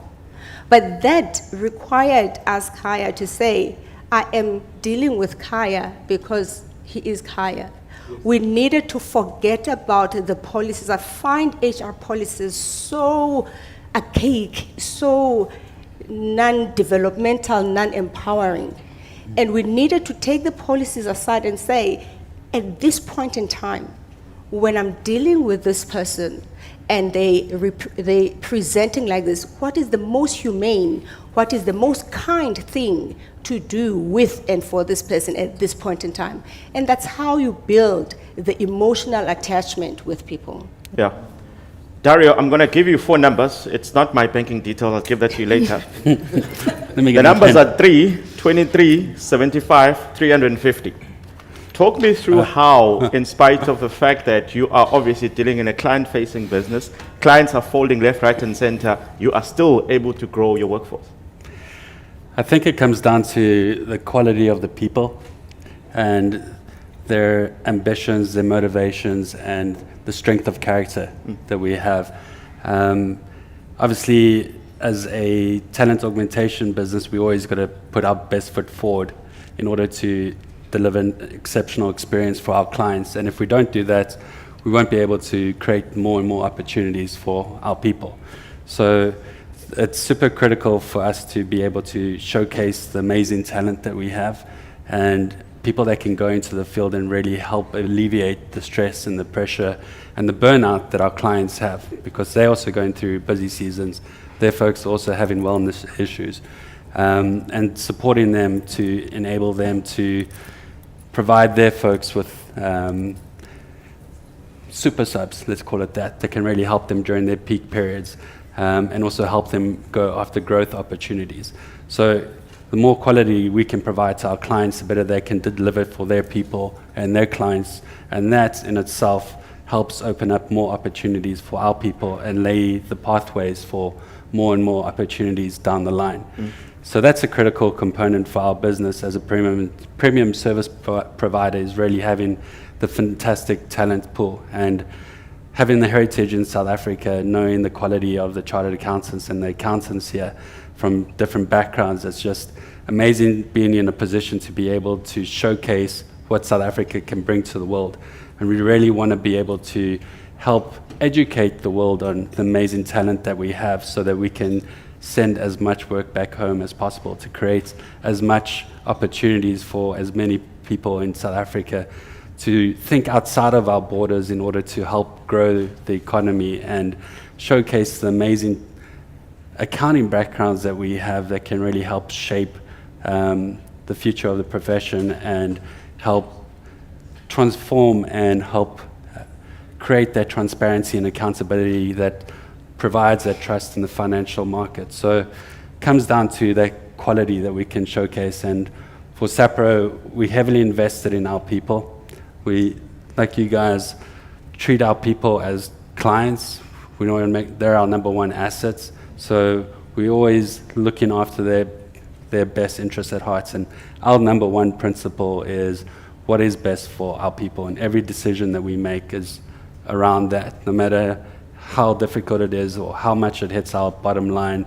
It's what is best for our people. And they see that investment, they see that care, and they see that just the effort that we put in to look after them. And through that, they're able to go into the field and deliver exceptional service to our folks, knowing that they've got the safety and the security through a company that cares for them.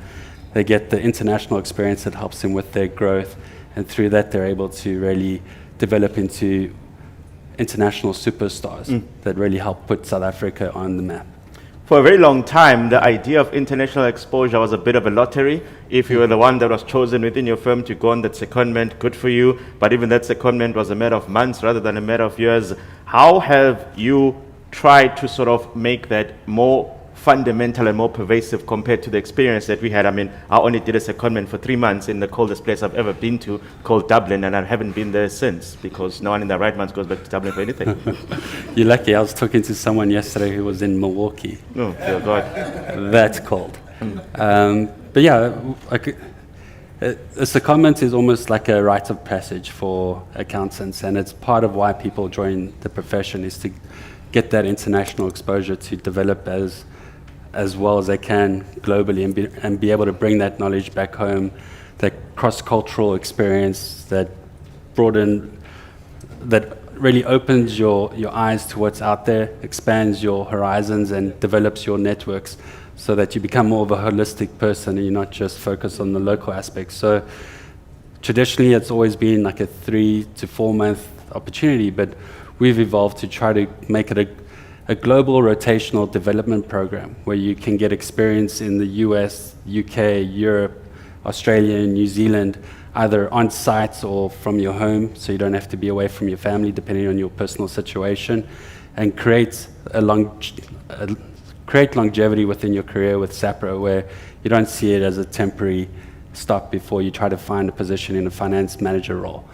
Like, we really want to have this ecosystem where people have the opportunity to work on sites in foreign countries or work from their home, work in public accounting or in corporate accounting, work internally with SAPRA to develop skills in other areas. Like, we've got a bunch of people that are external auditors that are now helping our marketing team, so they're learning new things.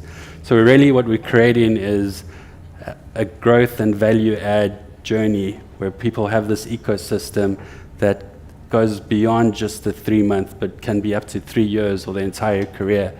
Because what we want to do ultimately is create a legacy where people look back at their times with SAPRA and say, wow, this had such a meaningful impact on my life, the people around me, the community around me.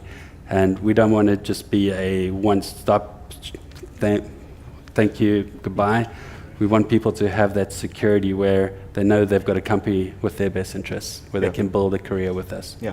Taredo, one of the things that young people tend to worry about is that they're concerned that the old people who qualified when there were only 3 accounting standards in particular probably haven't kept up with the different changes. So of course, one of your key KPIs is the ongoing professional development of the many members that you have.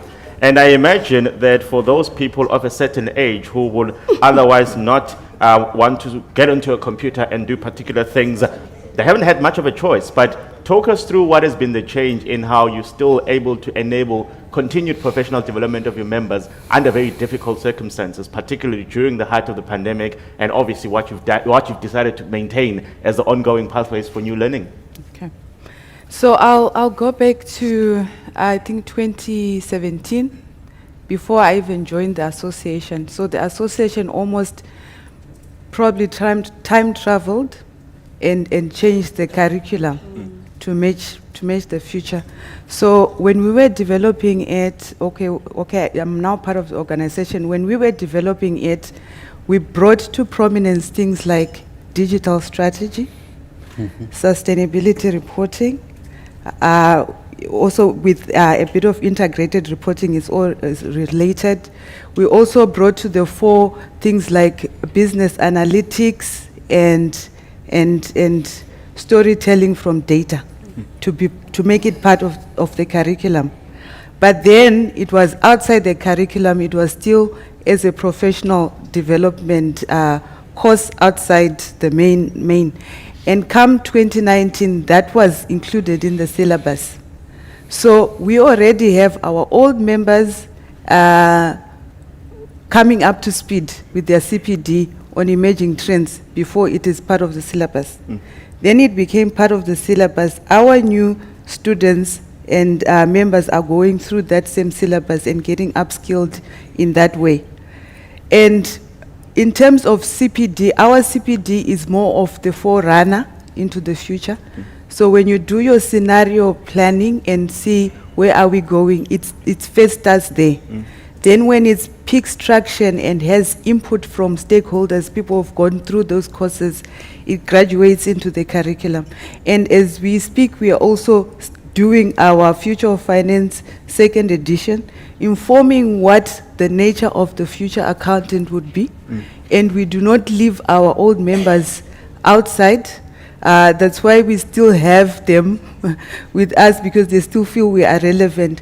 So that's how we deal with continuous education. However, what is more important that might not show in our CPD is the importance of a mindset.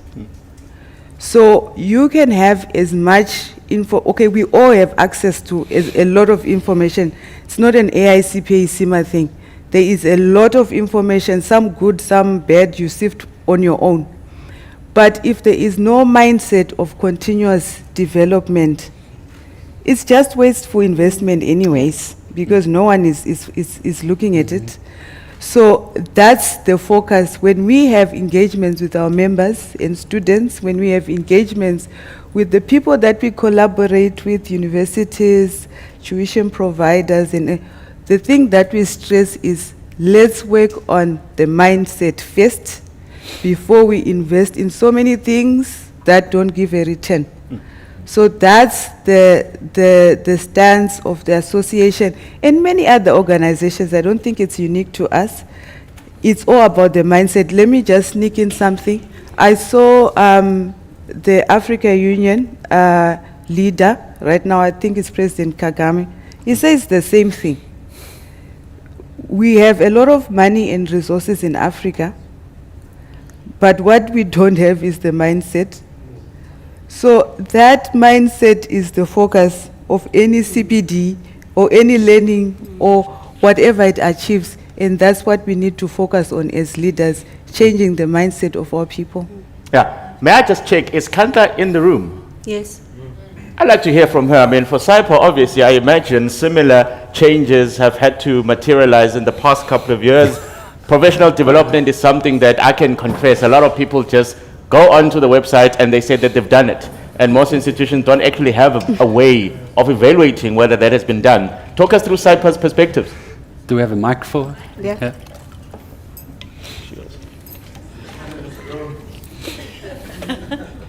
Thanks, Kaya. You probably saw me on my phone. Good morning, everybody, if it's still morning. So yes, we followed a very similar trend to everything I've been listening to this morning. And I think there isn't, no one person can take an award for what we had to do in that time.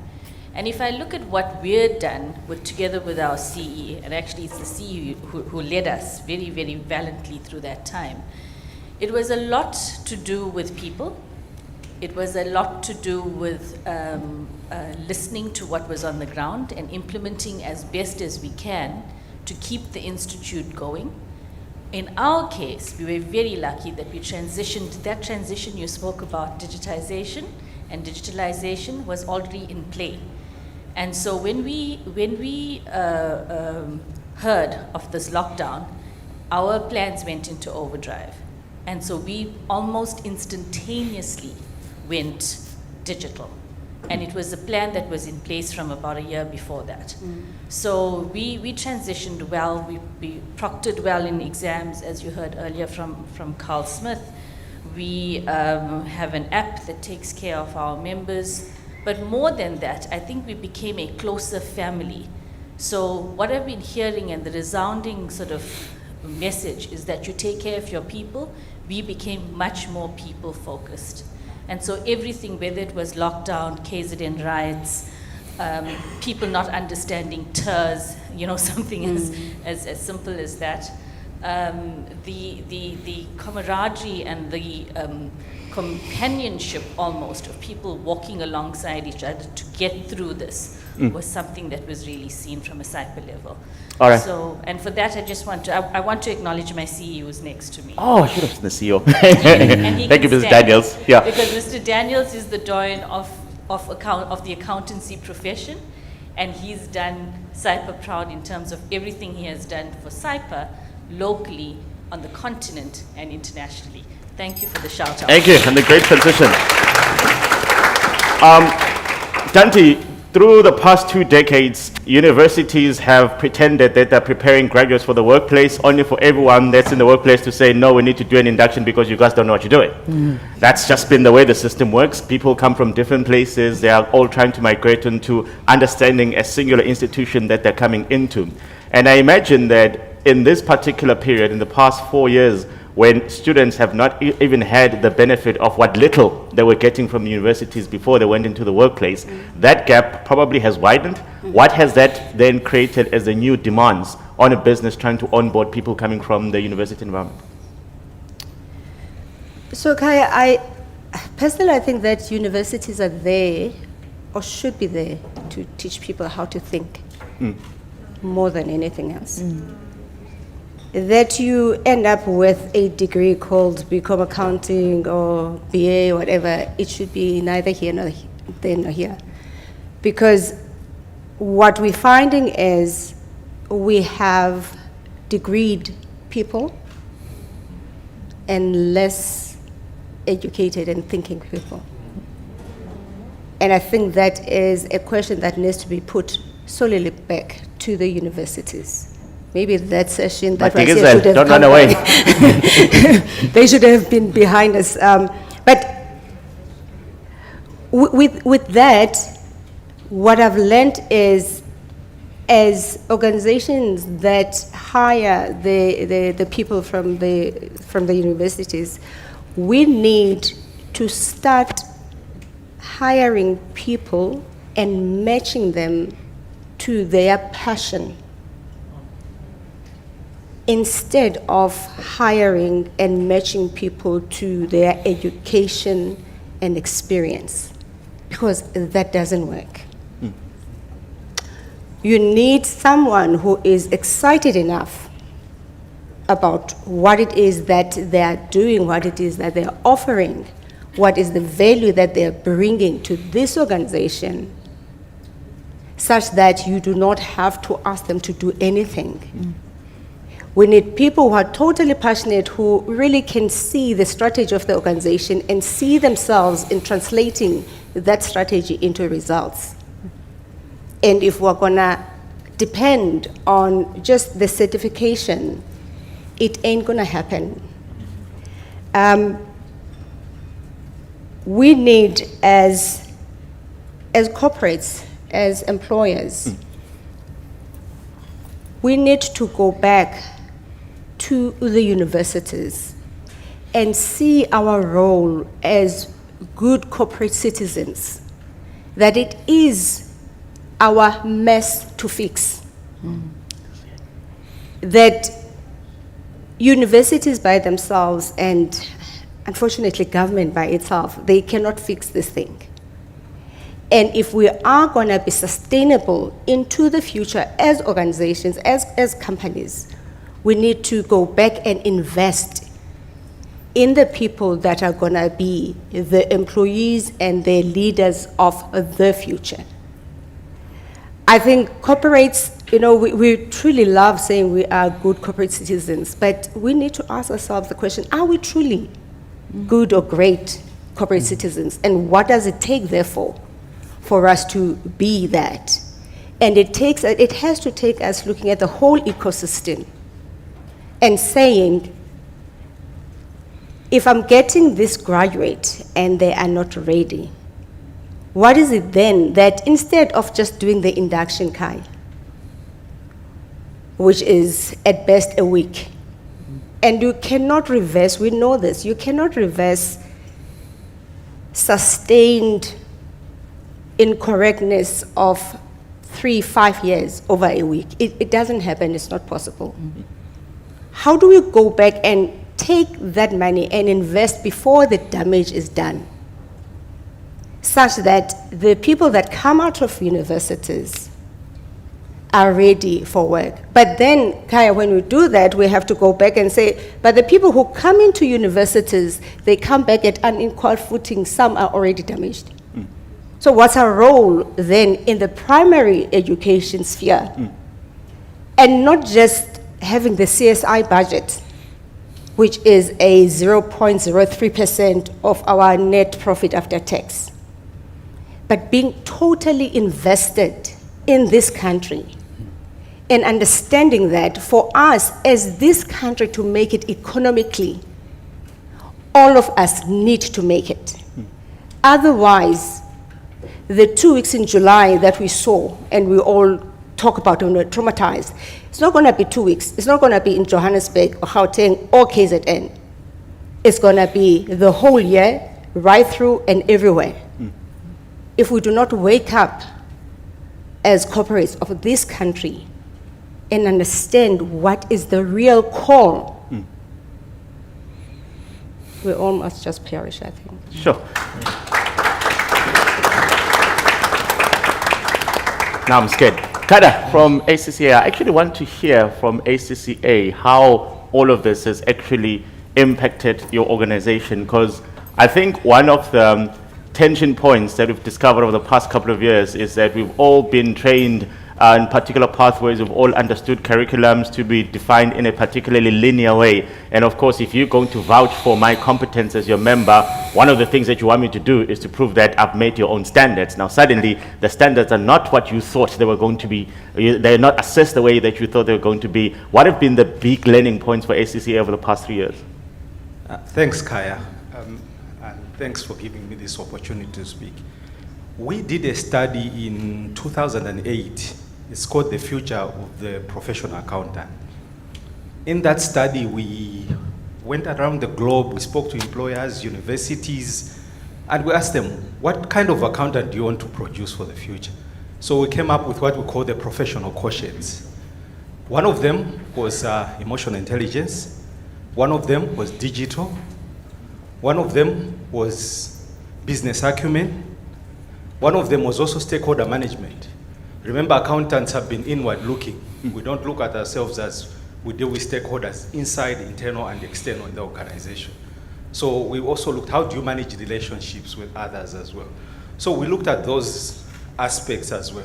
But we also looked at things like vision, being visionary, thinking about the future, seeing around the corner, okay? Not being a prophet, but anticipating what the future is.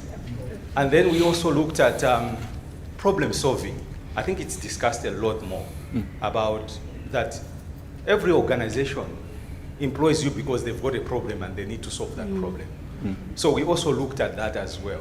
And then we incorporated that in the syllabus. So we took the standard CIMA did, where we use case studies a lot, because case studies tend to simulate some of these aspects. You cannot teach them in a classroom from using a theoretical model. So we tended to have become more scenario-based, more simulated in our education.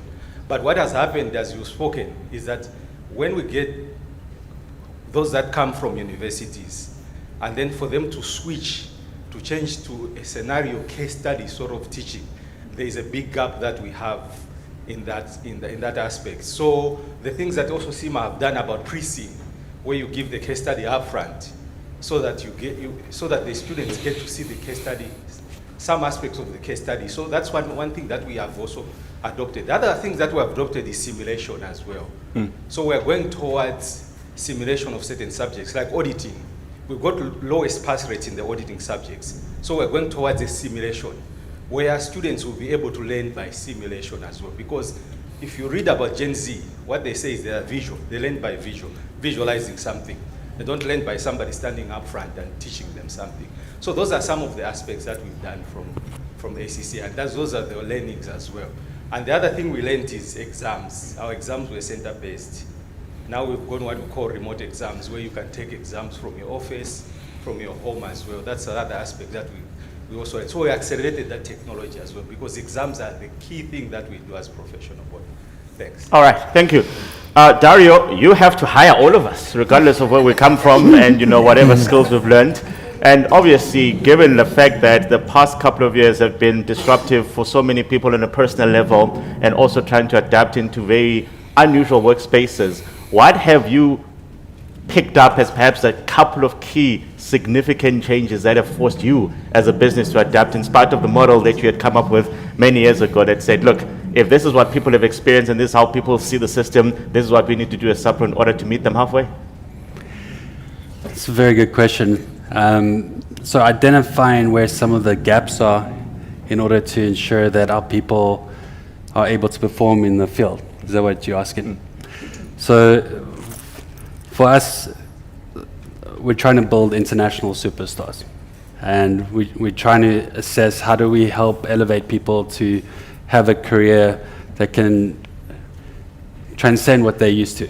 And some of the things that we've noticed along the journey is, like Terero brought up, is your mindset. And people coming from South Africa or Southern Africa are sometimes thinking that they're not as good as accountants or people in the rest of the world. So it's helping people break that mold and realize that they are, if not even better. So our integration and our orientation is about breaking that mold, is about helping them to realize the strengths in their personality, in their integrity, in their professional skepticism, and their technical skills, and how on a global stage that they can perform even better than other internationals. That's the one thing, is the mindset. And then how do you start interacting with people in different environments? How do you coach them to communicate with executives in foreign countries and go and interview a CEO and ask him about all the risks of his businesses, etc. So communication is super important, and that's part of our coaching, is how do you integrate yourself into a foreign environment where you're coming in as a consultant to be an auditor, and everybody knows nobody likes auditors. So how do you win over people in this foreign country as an auditor? So coming in there with the mindset of adding value, we're here to help you solve your problems and make your lives easier. And how do we coach people to be able to seamlessly transition into an international world and add value from day one, or some of the things that we build into our training program. So you love the idea of coaching. Is that because you almost lost it to the PSL? I wish. Maybe it would have been in the World Cup. But I ex-Cape Town many years ago. Don't ask me how I know these things. I'd like to take a couple of questions from the floor. We'll start with 3, and it's going to be gold, silver, and bronze, because sports is how we do this thing. So 3 questions from the floor, please. As one from that side, from the guy that is very, very ungovernable, John T. And then there's one from the front here. And the left wingers are very quiet. This is the wrong side of Parliament by the looks of things, which is quite ironic because it's the only side of the room that has at least, I can see 3 politicians sitting this side already. So, oh, there's another question from the right wingers. Okay, we'll take those 3. Good morning, everyone. Thank you to ABASA for getting value for money, getting Kaya instead of Trevor Noah. Wow. Was Trevor available? I think I'm going to ask Mamfubu a question. So you mentioned that in passing about getting buddies to help in transitions and all that. And it takes me back to something I'm passionate about, which is mentoring. So I think my question is, in such a space where there's constant changes, and I'm going to link it to a question that was raised yesterday about succession. Don't you think in these environments where you're people-centric and people come and go, mentoring becomes an important thing that needs to be there, and it's not something that like happens from time to time where for 1 week it's a conference and maybe mentoring happens there, or for example, when you were briefing your team, I felt like that was like mentoring in place, you know, because you kind of guided your team to where the outcome is going. So as corporate, do you think that it's important that you guys invest in such, or it's just better to outsource and have like a training program every now and then? All right, thank you. To the front.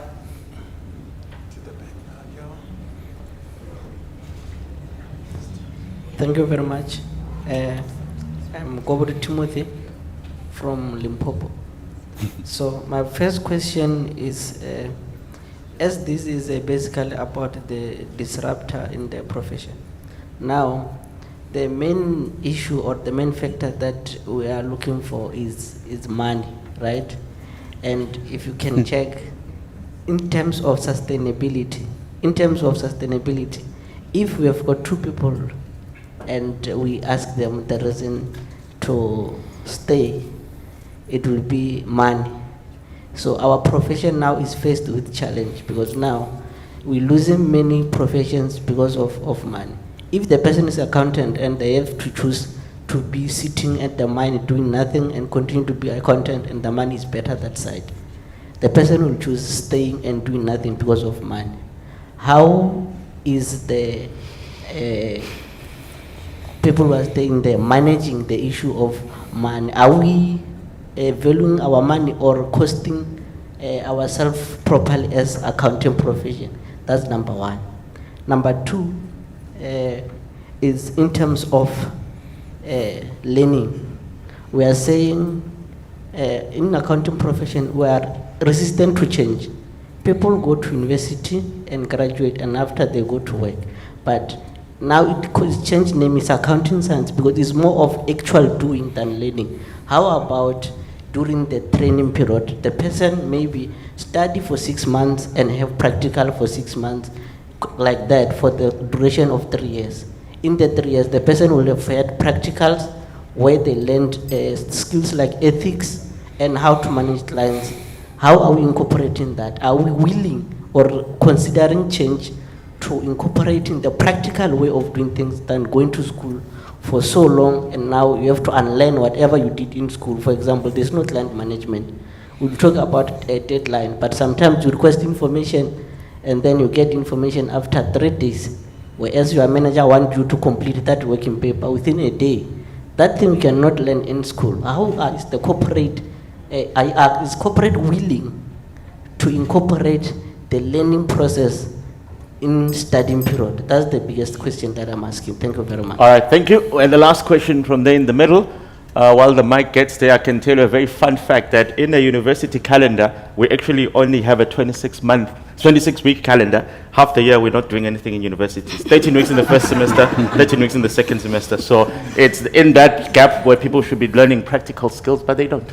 I'm going to disagree because I'm an academic and I can tell you we're extremely busy on our side. Too busy. But yes, my question is with regards to disruption. Yes, we've had COVID, and obviously it was throwing the entire profession upside, in fact, every industry upside down. But what we are not taking account is the fourth industrial revolution and the impact of artificial intelligence and what that impact is going to have, especially in business. And I'd like to hear from the panel what is your thoughts on that. My second part goes towards our fellows, non-academic stats in commerce and industry. Now, I've noted that governing bodies are still assessing students on an old way, which is writing. How are we incorporating, or what is the partnership that you guys can put, or pressure that you can put on, for example, Psycho, Cyper, etc., to say, hey, you know what, how do we incorporate things like Excel, things that is quite needed in the assessment process? I don't think we're at the stage where we can say any longer that people need to go into an exam venue and write something for 5, 6, 7 hours. So that's the questions that I leave with you. Thank you. All right, thank you very much. I'll start with you, Tariro, to address some of those questions and also your closing remarks, please. Okay, so I'm just going to talk about the learning. I think I'll also piggyback from what you've said, Sister, that education helps you to learn how to think. Okay, and when you learn how to think and you get into a scenario, that's thinking muscle helps you to adapt. That's what we hope for everyone who's gone through the school education. However, there is scope for us to improve and collaborate more. I'll go back to the last panel. I think they spoke about there's a declined number of students who want to do accounting. I've experienced it with my own daughter, grade 8. I'm a chartered accountant and then a SEMA member as well. And I thought my daughter was wired that way, but she refused to do. She refused and she couldn't understand it because the textbook that she showed me for grade 8 is talking about a check. What do you write in the folio of the check? Wow. And she doesn't relate. So she said, Mommy, I know you're an accountant, I respect that, but this profession of yours doesn't make sense to me. So that's what's happening from when we get to introduce. No wonder the profession kind of looks like it's dying. So we need to obviously work together as stakeholders to try and bring up everyone to the accounting, to have that kind of mindset of the value of accounting. And then it will answer your question where people are saying, now we're looking for money and we're not looking for this. If you have the cultivated passion and we've matched the passion to what you want, like Sister Andy has said, you will be able to say, okay, money above my passion. And it results in your own wellness and in your growth. And I don't think it's true that there is no money in accounting. I think there is money in accounting. You just have to have the right skills, the right attitude that propel you forward. That's the only part of the questions that I wanted to address. And my closing remark is, ABASA says black accountants of Southern Africa. Yes. So I'm coming from CIMA, AICPA and CIMA, and I had one young member who phoned me. He didn't even phone customer service, so he phoned me. I don't know where he got my cell phone number. And he says, are CIMA black accountants that need to be advanced? Yes, that was a question. And I said, yes. So how come we do not see you being active in ABASA or being recognized when you have ABASA? Because ABASA has become a flagship of black accountants. Why, when we talk about black accountants, we only talk about chartered accountants, we don't talk about business accountants, we don't talk about professional accountants, we don't talk about management accountants? I understand I understand the birth of ABASA is within the CA profession. But if we have to bring excitement back into accounting, we need to count all the black accountants that are across the different PAOs and make them know that they matter and they contribute to the growth of this of this profession and this industry. And they do supply also the big four, the big companies, and are recognized. We will always count failures in our progression within ABASA when you look at numbers and not look at them holistically. But they are really great successes from black accountants and other accountants also who are not black. The profession is progressing. That's my closing remark. Thank you. Thank you very much. Tanti? Thank you very much, Kaya. Just to protect my Madam President, Linda Maqongo. She is one of the probably first presidents in ABASA who has understood exactly that call of yours. And she is the first president who, even in these functions that we have, she looks and she draws from everyone. That's why you are here. That's why we've got Saipa, we've got everyone. So I really do want to give kudos to you, Madam President, because you saw that and you acted on it. Regarding the question that I was asked, and probably answer part of the other questions that were asked, Jody, the mentorship, the buddyship, the learning, it has to be lifelong. It can't be located within a specific time and period. You know, one of the greatest things for me that I learned from COVID is how interconnected we are as human beings. It doesn't matter where you are. So if you advance me in a funny way, you are advancing yourself.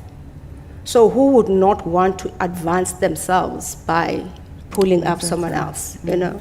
This plane can only lift if the weakest of us is lifting up.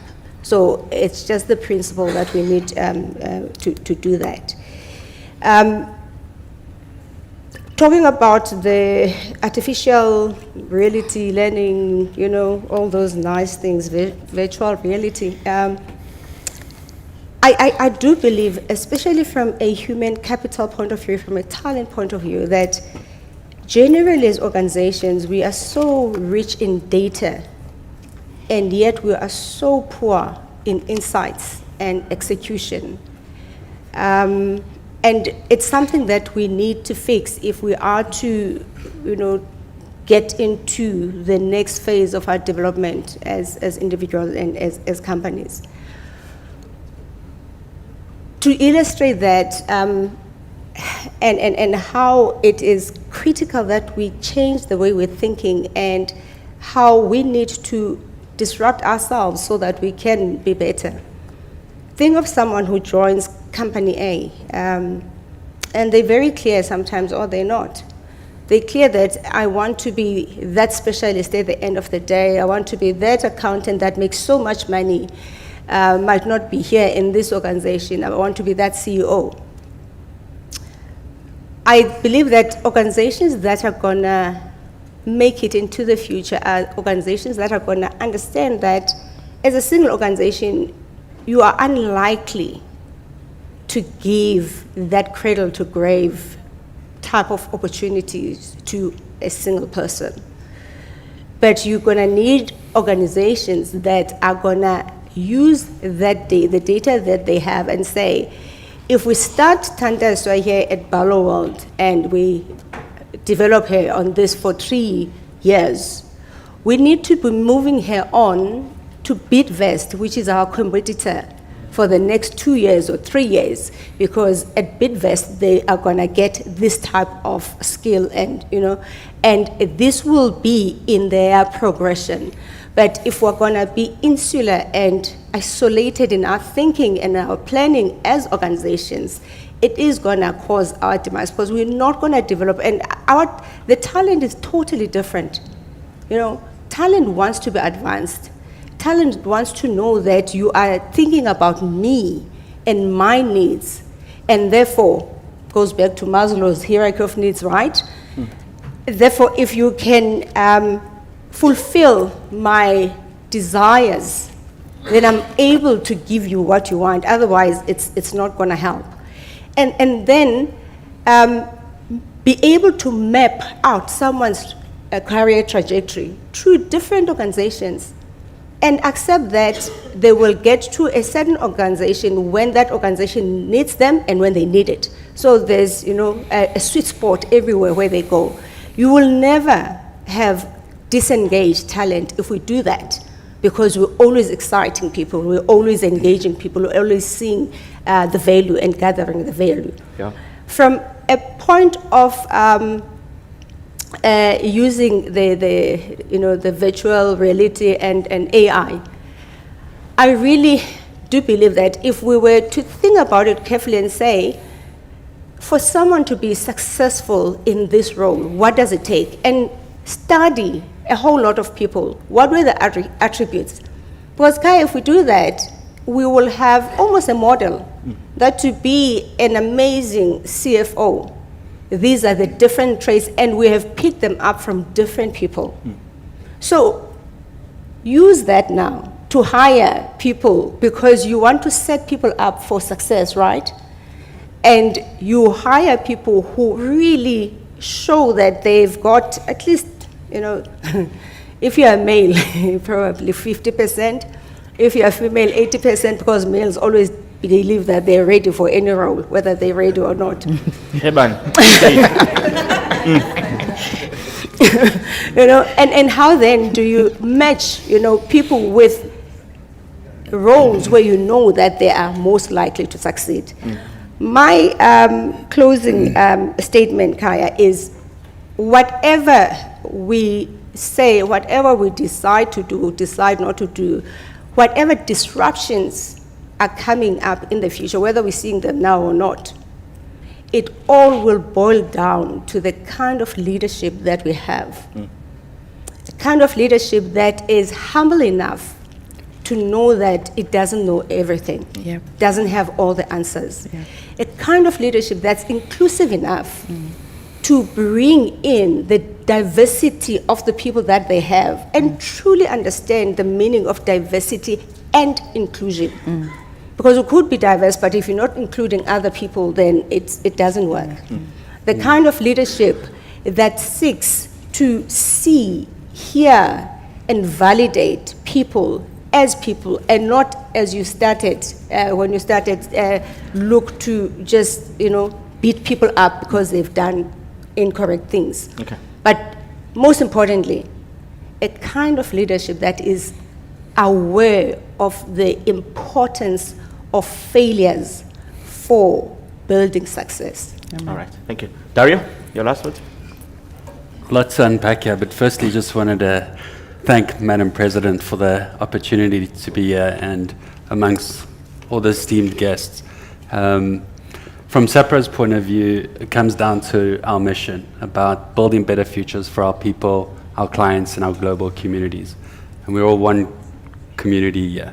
And we realize that we can't do it alone. And from a mentorship perspective, we look at things kind of like, I'm not sure if I can use this word, a tribal aspect, where everybody from top to bottom is working to pull each other up. It's not that one-on-one relationship where you've got that pressure.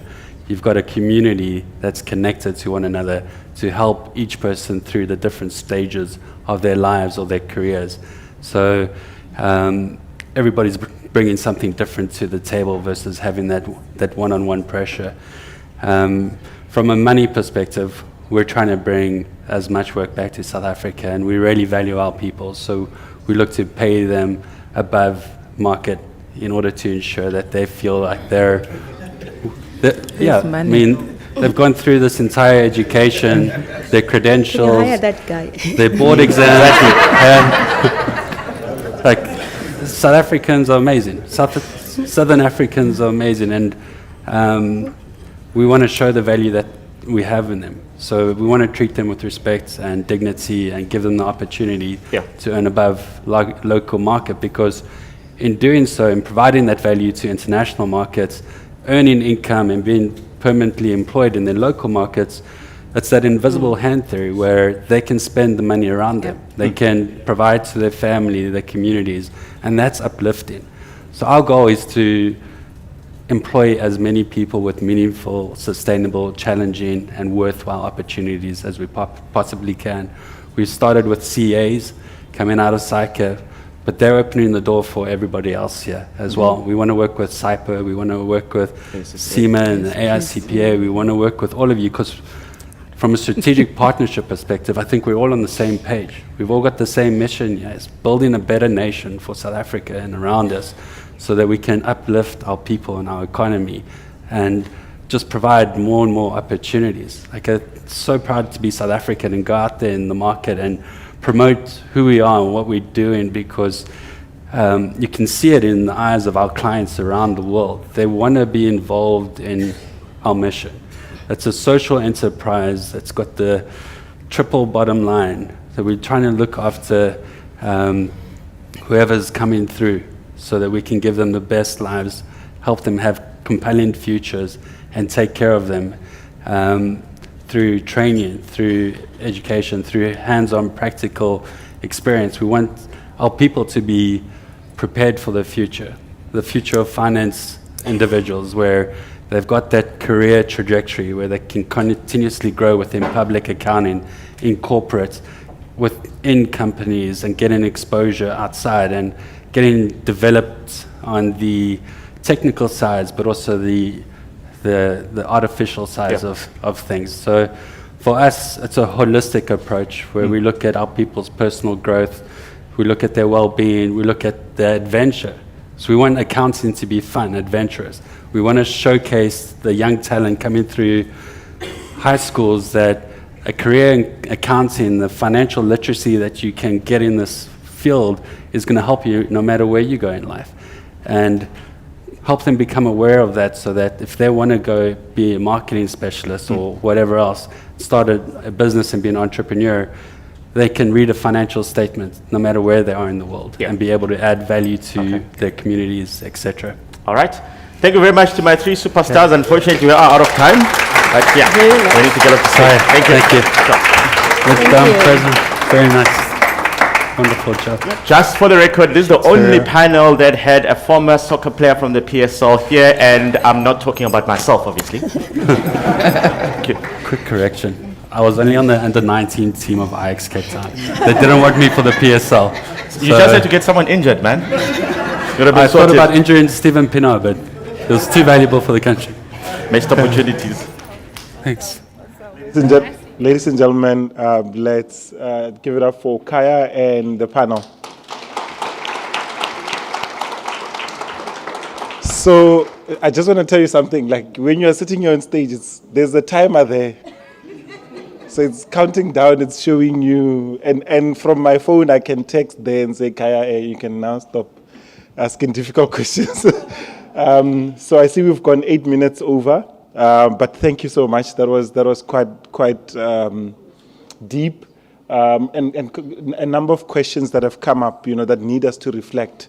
How do we balance money and giving experience to people, because that's going to be very, very important in advancing a professional accountant that can meet the professional standards. Okay, ladies and gentlemen, I would like to now say that we can go for a 5-minute leg stretch, and then we can be back at past to continue with panel number 3. We'll see you back at past. Thank you.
Testing.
Mina la se popa de tota, so mana kan de tota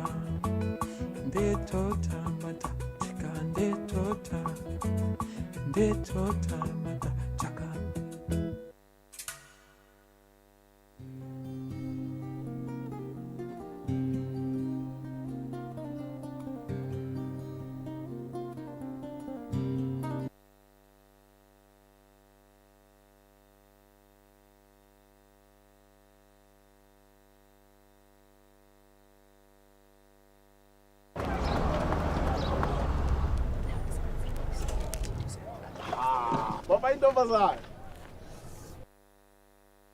I'm Hungarian. You know, that's what they call me.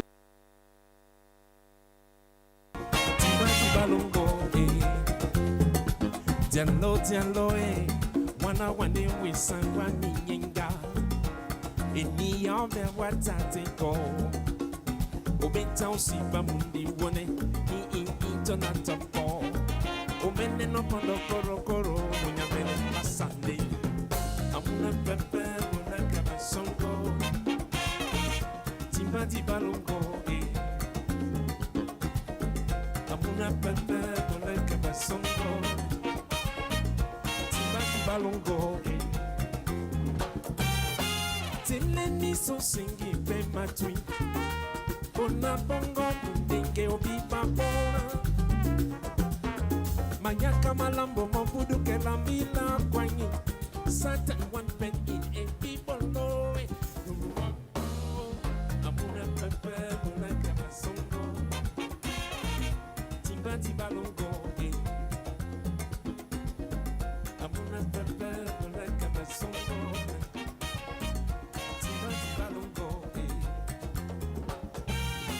Tileni so singi matui, bona bongo mundenge obi babona lao.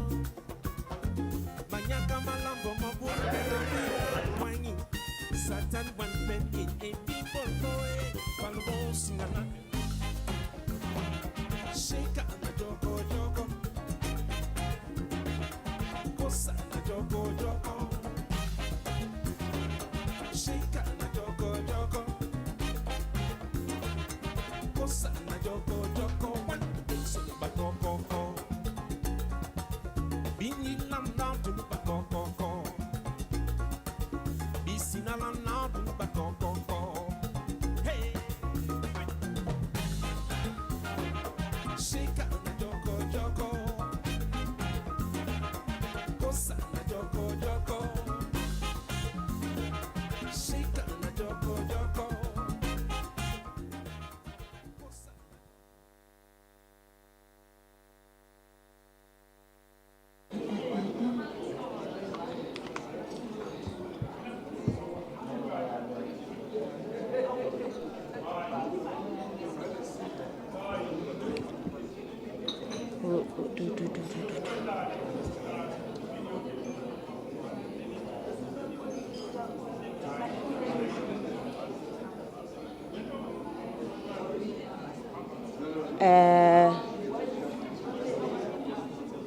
Ladies and gentlemen, am I live? Okay, thank you. ABASA family, if we can just settle down. There's a reason why we asked for some coffee and eats for you. It's about to get lit now, you know. Thank you very much. In the interest of time, we almost didn't start. I had a presidential moment. I lost my iPad. I found it.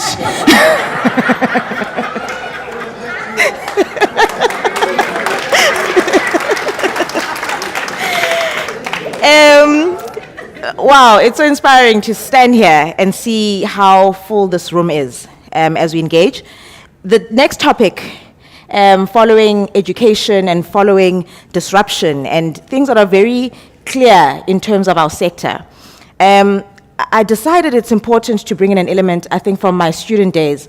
I felt as leaders, we were grappling with as ABASA leaders.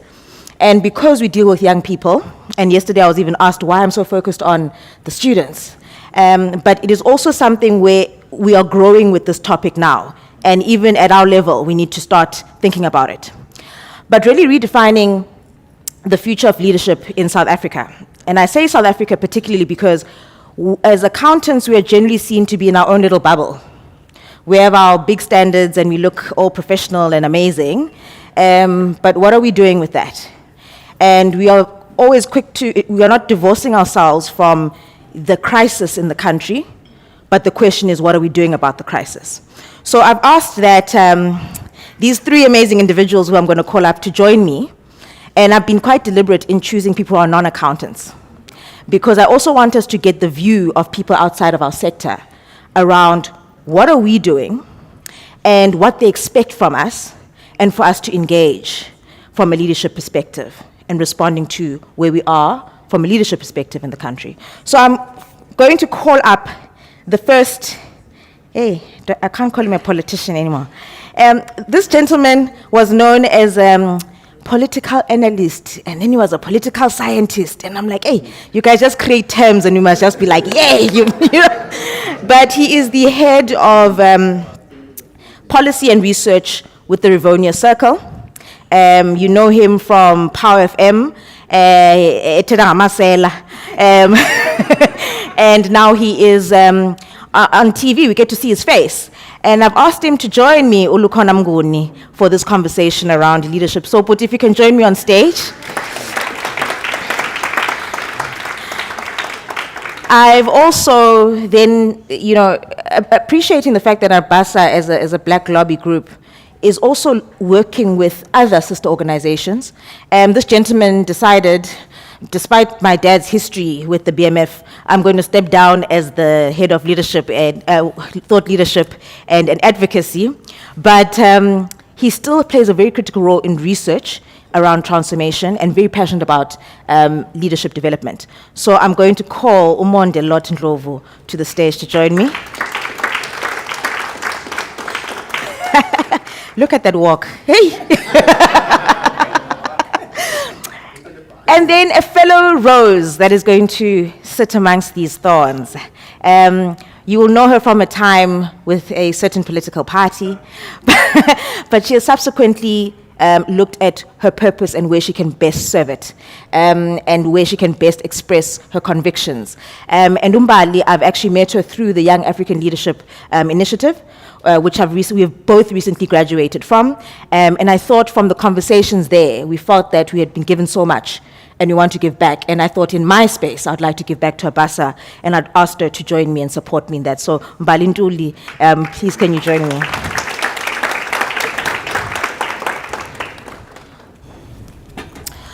So I didn't panic too much when I lost my iPad, because in as much as I scribbled things down, I think the topic today it doesn't even need talking points. We know that there's a crisis. We are asking, where's this country going? And as a sector, what are we doing, or what role do we play?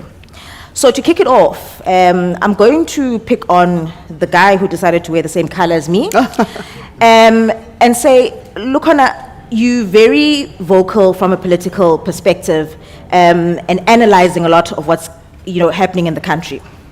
And that analysis is not divorced from us here as accountants. When we talk about redefining the future of leadership in South Africa, and you look at what is happening in the accounting sector, and you look at the role of an ABASA as an advocacy group, when you tie those three things together, this topic, what does it say to you? Well, first, thanks, Chawagazi, for inviting us to Cape Town. I nearly redirected to Durban yesterday for obvious reasons, but I thought it's very important to be here today. The biggest challenge that you have is that South Africans don't listen. So even after we are done today, most of the people in this room might not listen. It's been 14 years of trying to sound the alarm bell to South Africans that this country is in a political crisis. Yeah. And that political crisis will eventually materially affect everything that we have built in all sectors. The reason there are governments is because the founding fathers of the social contract believed that human beings left to their own devices are no different to animals who just wander. So you've got to harness them into a system, the polity, and you've got to give them rules and regulations and build institutions that create these possibilities for regulation. And in South Africa, unfortunately, since 1994 breakthrough, there was never a genuine investment in the building of these institutions. The ruling political class found it appropriate to expropriate the institutions for its own sake. Yeah. And so this is why I laugh when former President Thabo Mbeki says last weekend, the ANC is passing the electoral amendment bill in parliament to preserve the possibility of the ANC to continue to win elections. But that's what the ANC has always done. Has run our democracy for self-preservation so that it can also find ways to amass wealth in the state ecosystem to fund its activities and, of course, its class lifestyles. So I made some notes this morning and yesterday because I want to be kinder. I'm better with notes.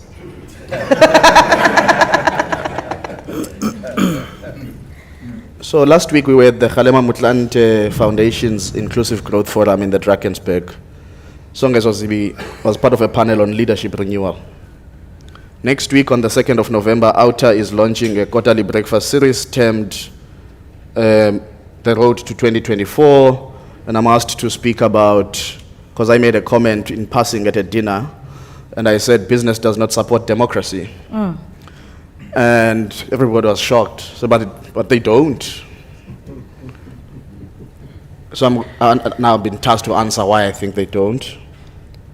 BMF has a conference next week.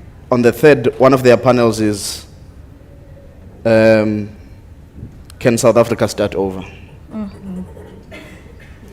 And you are saying, redefine leadership for the future. Tomorrow I'm speaking to former President Kgalema Motlanthe on my show, and we are contending with the idea that came out last weekend that the 1994 consensus is dead. So you must be careful to redefine leadership for a future you might not have. You need to build a crisis rescue mission. And you've got to ask who's going to conduct that rescue mission and what does it demand of us.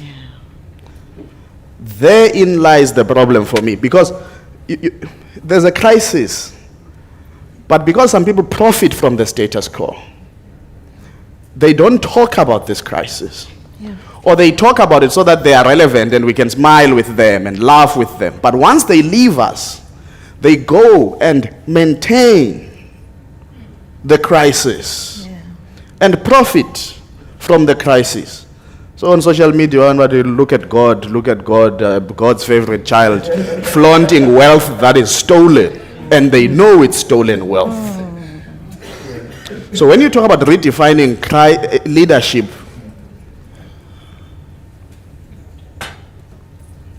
now we know there's a crisis. What have we got to do? There are a couple of sacrifices that need to be made. I'm getting a little pained by this conversation the more I have it, because I don't know if we appreciate the urgency of the moment. And one of the things that people in this room must answer is whether or not they are willing to downgrade their cushy lifestyles, their jobs, and go to parliament in 2024. You've got Scopa, the biggest watchdog of the public finances. It gets presented financial statements. Then when the whole episode is done, Kaya Stoll and other Jaja Rakhwans, on Twitter they say, How, but those are not financial statements. Those are income, expenditure. Why? Because you've got politicians who don't know the difference. If you guys have some hope that things will happen without you, good luck. And if you think there are jobs abroad for all of you, good luck, because we are lying.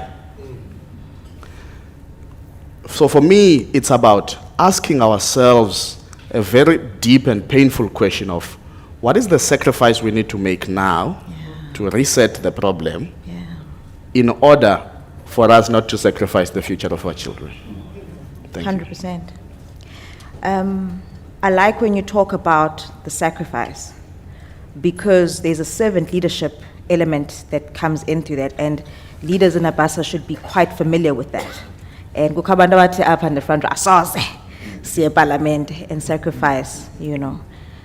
So Mbali, I want to now direct this to you, because you've come from a space, a political space, and you were standing up for things in quite a hostile environment.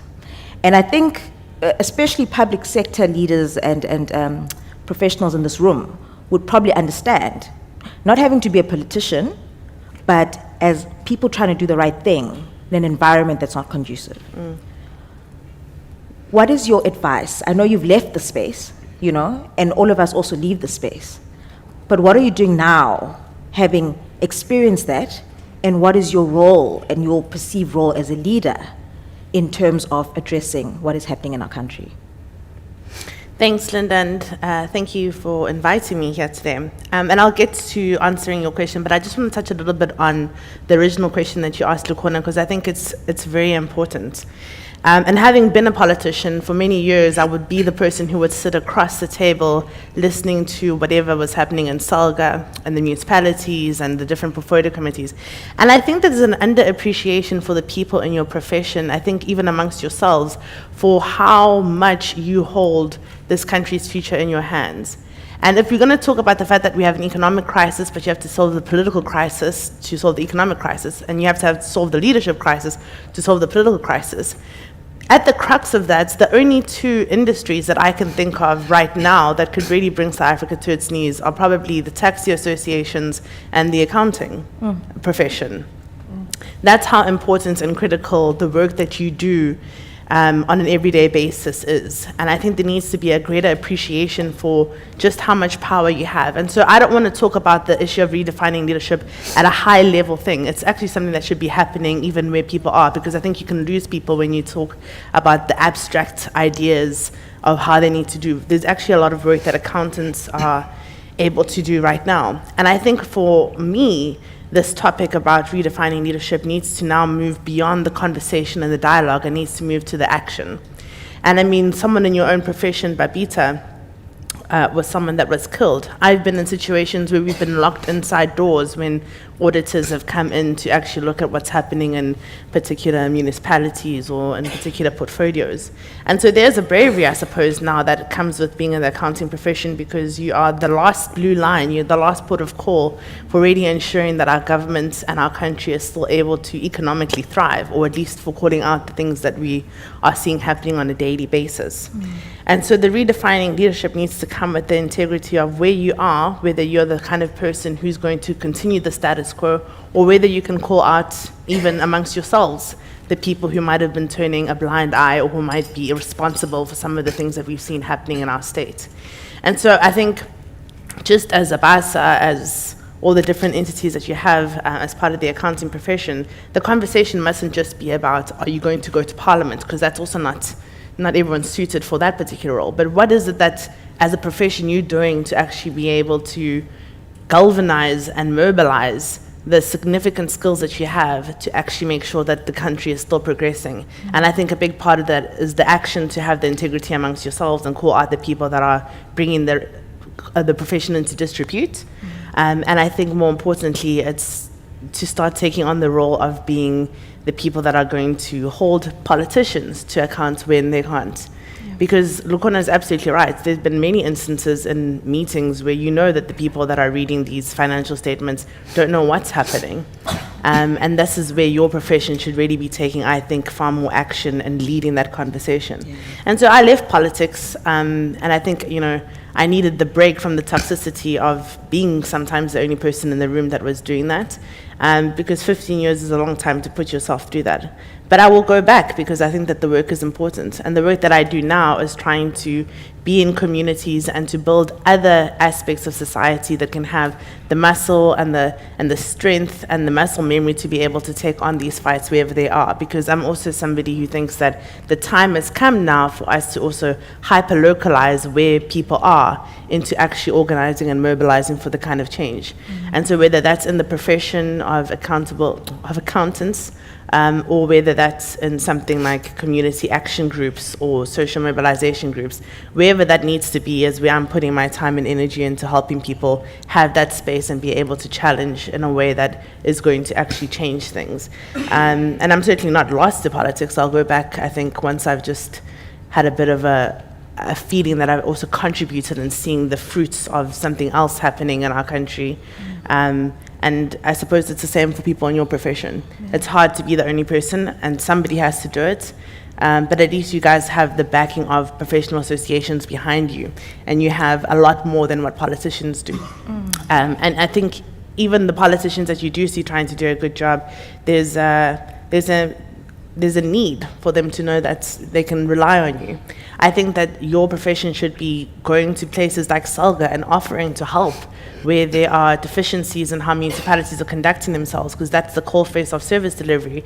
And you can't tell me that we have, you know, so many municipal managers or people that should be dealing with the money of our country unable to do so when there's a whole room of people that would be able to help them. And so maybe that's a challenge for your organization, even if it's at a level that's maybe at pro bono reduced rates or something. I don't know, I'm sure you guys can figure out how to do it, but there's a crisis that literally needs accountants. Help save our municipalities, because by doing that, you're going to help save what little of the governance that actually needs to work for our country actually operates. Yeah. Thank you, Mbali. I think now you're responding to professionals, right?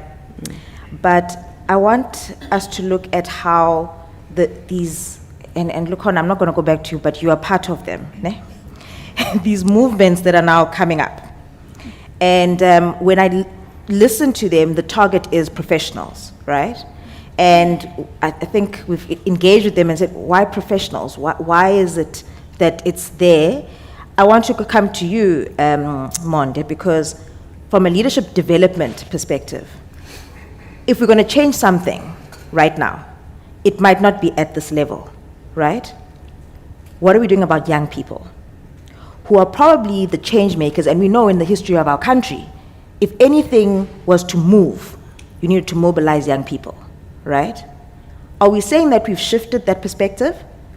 Because we have students in the room, and we are grooming them to say you're apolitical. But then when you're saying apolitical, they think that they are divorced from politics. And we can't divorce ourselves from politics, it's everywhere. When you develop leaders, how do you incorporate the fact that politics are everywhere, especially with young people, and prepare them for that so that they are resilient when the challenging times come, when we have to find the solutions and implement them? Thank you. Thank you very much. Good afternoon, colleagues. Thank you for having us this afternoon. That question is not a new one in terms of the black lobby groups. Even in the BMF, we are political, right? And that's always been part of the debate. But I just want to utilize the black lobby groups as a microcosm of leadership development vis-a-vis and also economic development and economic leadership. So I like to separate political leadership and economic leadership deliberately. So when you hear the word leadership, even on the ground, even with youth structures, the first thing that comes to mind is political leadership and not necessarily economic leadership. Okay. But when you talk profession and degrees, etc., now you're moving to the professional space as if it's a dividing line between the two. They converge, but at the same time, we need to understand their power in their respective spaces. Economic leadership talks to the power of business. And business is so powerful, it has an overriding effect. So it doesn't matter what your training may have been professionally, doesn't matter your background where you are, but business is exceptionally powerful in any capitalistic society.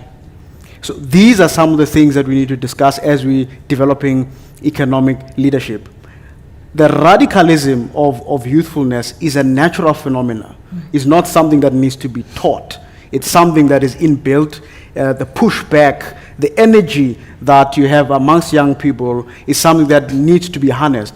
The youth of 76 not necessarily needed to tell them their role. They, in fact, took the initiative that we need to understand the levers of power, and the levers of power within a society is business. So they pushed for the stay away, right, firstly, and secondly, then they pushed not to be taught in Afrikaans. Right? So, and if you listen to interviews of that generation of 76 around their understanding, 16-year-olds, 17-year-olds, of their understanding of economics, it's quite phenomenal. Yeah. You go today to a 2000 who's 16 and 17, and you ask them about what are the levers of the economy today. It's almost chalk and cheese. I'm not saying it's always chalk and cheese. It's almost chalk and cheese. So when you listen to Etsietsi Mashinini articulating the power of business, the power of the economy, that you need to halt the economy in order for them to listen. We need to stay away, right, etc., and deal with the economic system. These are thoughts coming from young people that have engaged themselves within the political economy as well. So in bringing young people onto the conversation, onto the platform, we need to understand where they are. We need to understand what they are thinking. We need to understand their worldview. What is their take on the country? Where do they see the country? What is their understanding of the history of the country? And where exactly the power really lies. And I'm saying that the power of business is such that it is so overriding that pre-1994, it was easy to identify the enemy, but post-1994, the enemy now looks like you. Hey. So now we've got a double whammy. We've got the power of business on one side that has an overriding effect, and then you have those who have their levers on that power who look like you, who behave in an adverse way, contrary to how we used to articulate things pre-1994. So now you've got a multi-layered challenge of leadership when you talk development, because what exactly are you now trying to develop outside of the professional space? So there's technical ability on one side, it's critical, it's crucial that we need technical ability, but on the other side, we also need to understand the levers of power from a leadership perspective. So in the BMF, we talk about developing managerial leadership, management, processes, and systems. Leadership is about vision, inspiring people, but how do you then vet the genuineness of those leaders that are coming into the system and within organizations? So we see it in the consulting that we do in terms of C-suite engagement with leaders. In fact, there's one organization who told us that, and I won't mention which one, who told us that through our research work, the very people are saying there is no leadership. Now, when you give feedback to senior leadership, these are highly skilled individuals, highly competent at face value, and you tell them that your own people are saying there is no leadership within the space. So you can see now that even the practice of leadership is a space that we need to move into. Now, I don't want to talk for too long, but I want to go right back into the involvement and the development of leadership. One of the preeminent ideas within the 70s with the BMF and the founder president and the other numbers, or the other day I discovered that I was here on Thursday evening, I discovered the number 1 is here, number 2 is here. I saw number 6 was there, number 8 was there, number 13 was there, yes. Number 15 was there, number 16 was there. And I think, so it's a very interesting culture that you have, but I think it's a conversation for another day. that you've also done something within ABASA that can be replicated across organizations. Not just with that numbers thing, but the amount of support. I think it's the first time I've been in a room with so many past presidents of a particular organization just for a book launch, not necessarily a conference, for a book launch preceded by a golf day. So there's something that you've done right in your leadership succession. There's something that the founder members have done very well in supporting successive leaders, because they could have kept their distance. And they have not kept their distance. They keep their finger on the dial. So you must be commended that you're doing something right from a leadership development perspective. Yeah. You can clap hands for yourself.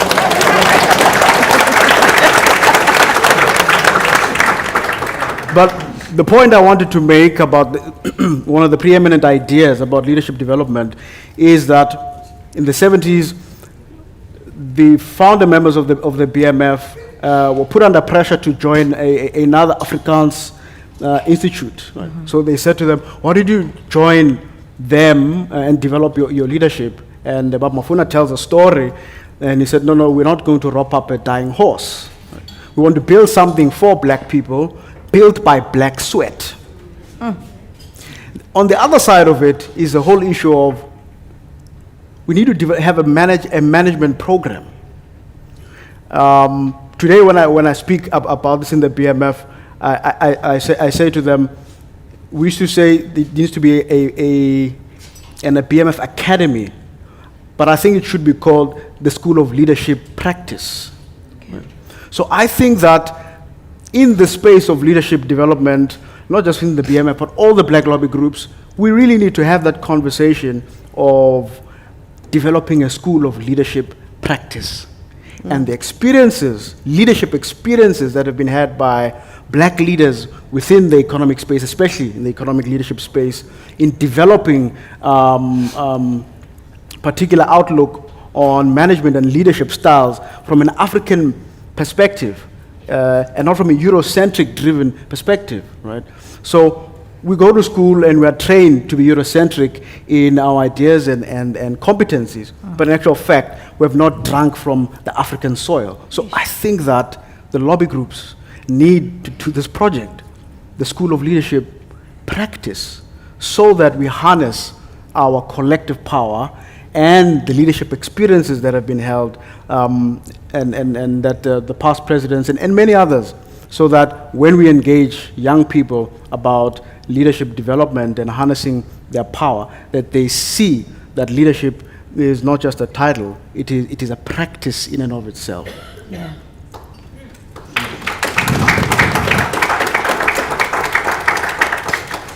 The panel is not sponsored by BMF, just by the way.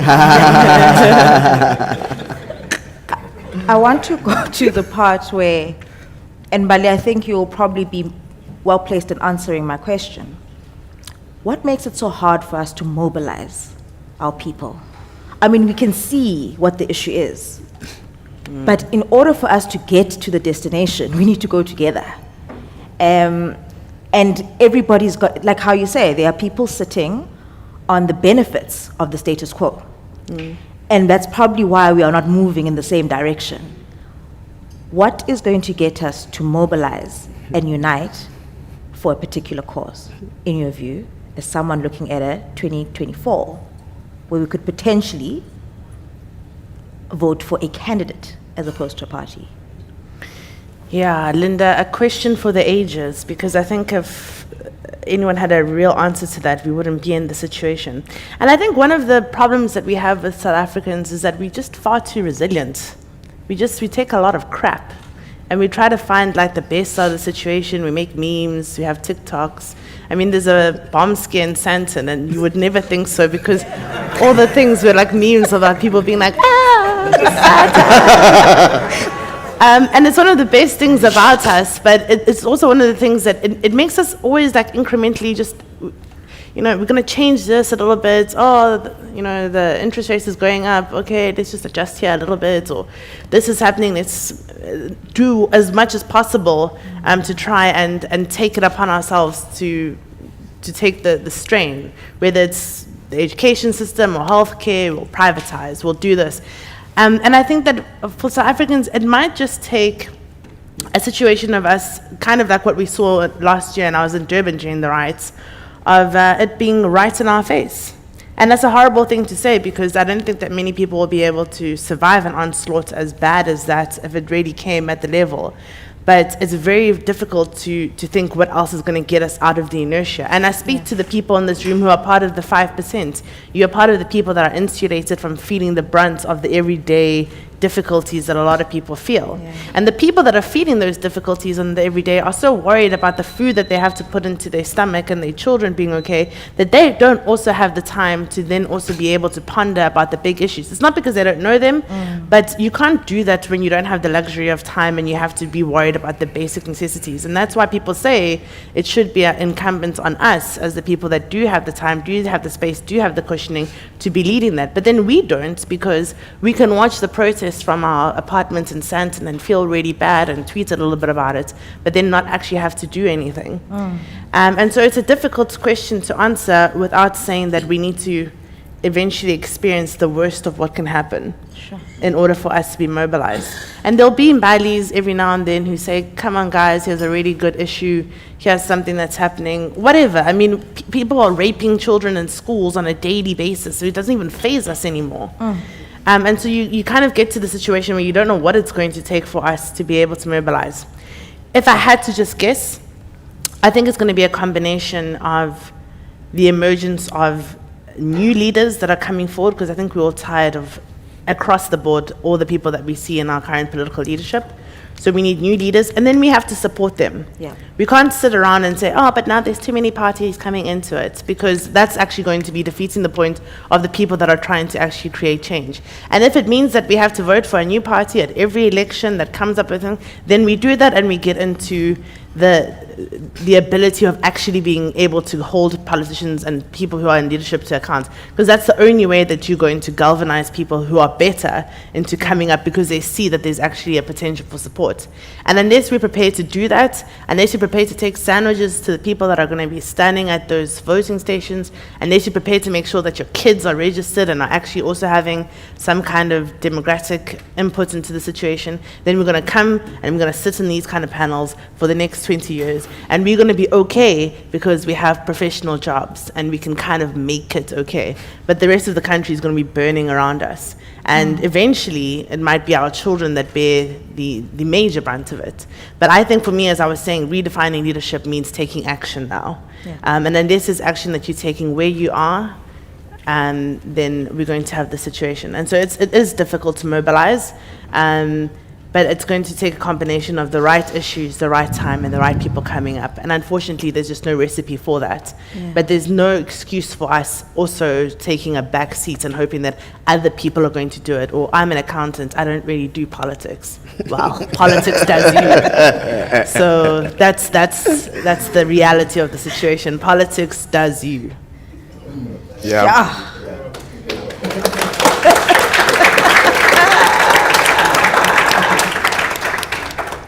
So, Mr. Ngodni, politics does you. Accountants are saying this. I'm saying I'm not, and we are on the road to an election. What are the 3 things you would want to say to this room, right? As somebody who's part of an organization that wants to see a change, and probably looking at the people sitting in this room, what are the 3 things you think we are missing? And what do we do about making sure that we don't miss this opportunity? So the first one for me, I would say Mbali is entirely optimistic. If you don't do anything, in 20 years' time, you will not be able to have this kind of gathering. You just won't be able to. You would have deteriorated so badly, so much, that the country would be a corpse.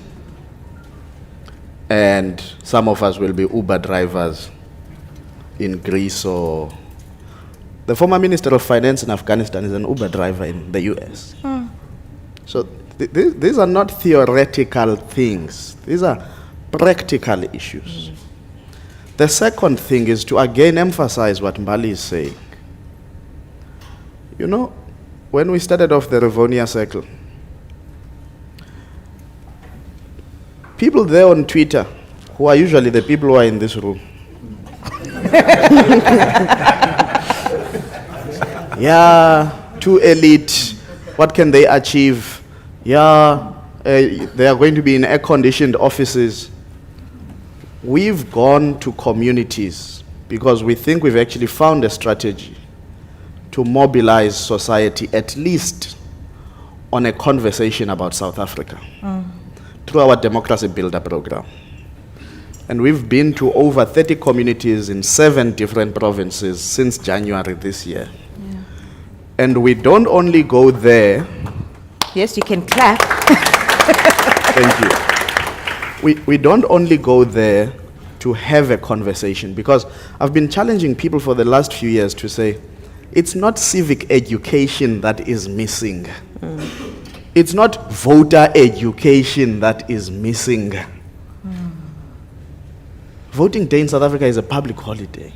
In any case, for the unemployed, who are the majority of the people in our society, every day is a public holiday. But it's the truth. Now, so people are not busy on voting day. They simply choose not to go vote. So when you say you're going to do voter education, what do you mean? Go have civic conversations with society.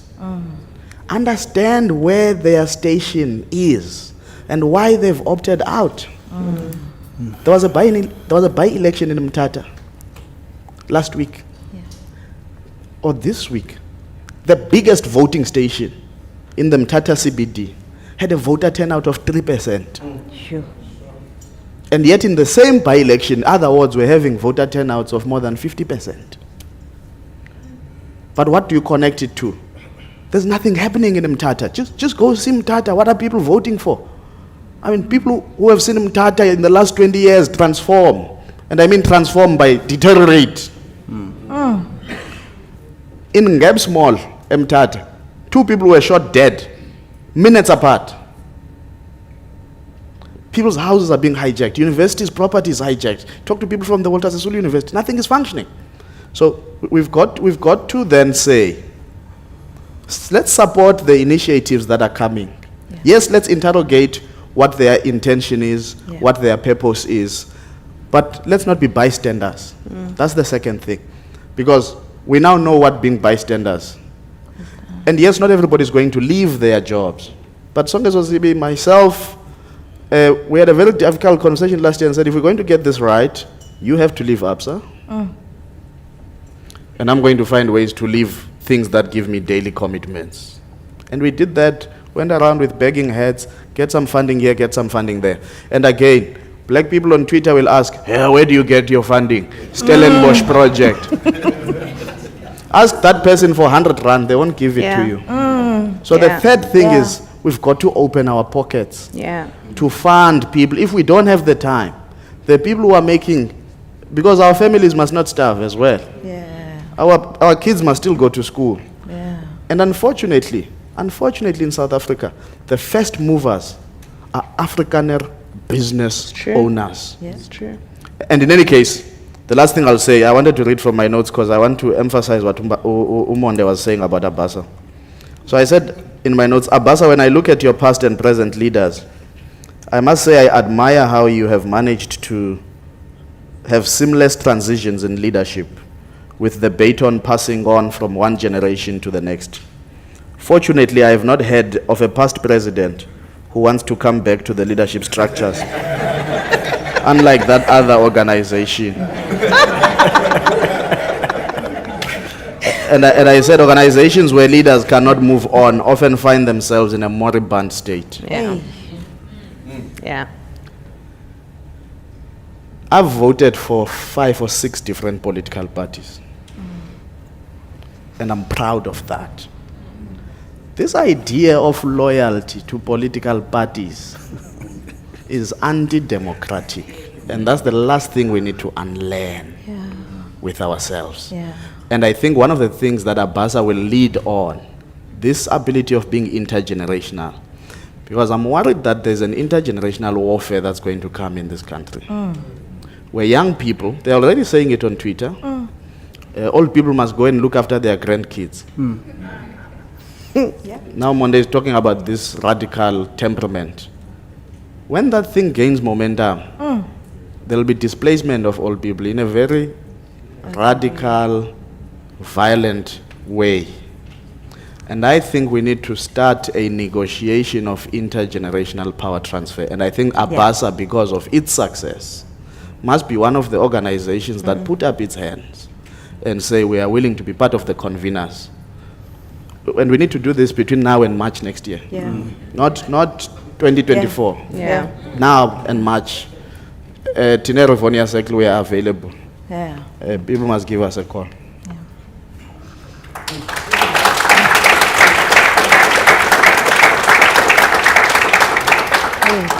So number 113 and you Nivelemos. Yeah, okay. We've got some time for 2 questions. Let me start with 2 and let's see how we do with the responses. Any questions for the panel? Oh, jeez, okay. You'll help me, Tabo. Yep. Are those the 2? Get your hands. How many are there? Can we recycle them like? Yes, you may. All right, thank you. We will be led.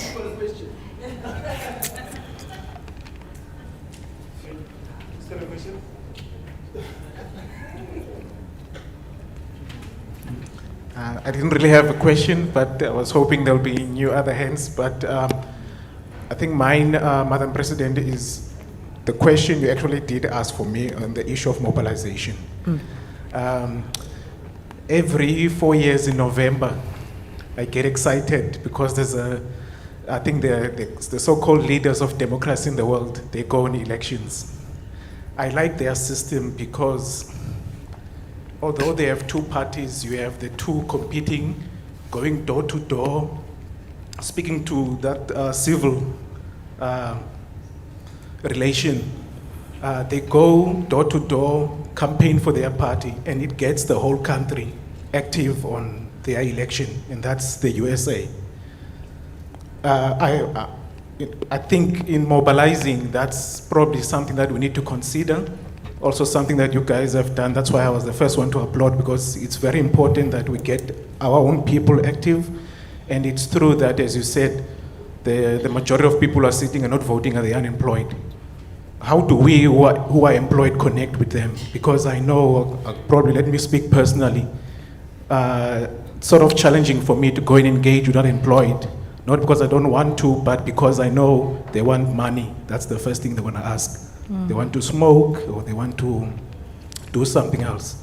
But how do we then begin to learn and say, irrespective of that, how do we go and engage with them, speak with them? Most of them, we grew up with them. And you are right when we're saying we are the privileged ones. And within time, this must just go away. The unrest might just be a warning for us to say, let's wake up and do something. Because when it did happen, we were able to do something. Number 1, during lunch, he saw me carrying a book and he says, I'm glad you bought the book, I'm also gonna buy. We need to have more of these books. There's a saying that if something is a principle, it's because it works all the time. What are the principles that ABASA can teach so that we can have something revolutionary that will mimic the achievement that they've achieved? What are the principles that we can bring out so that the new leaders will bring out something new? Yeah. Thank you, sir. Do we have another one? Okay. Thank you. I want to talk about the action that we all have to do. I always think we have leaders and managers, and I will try to define the two in my context.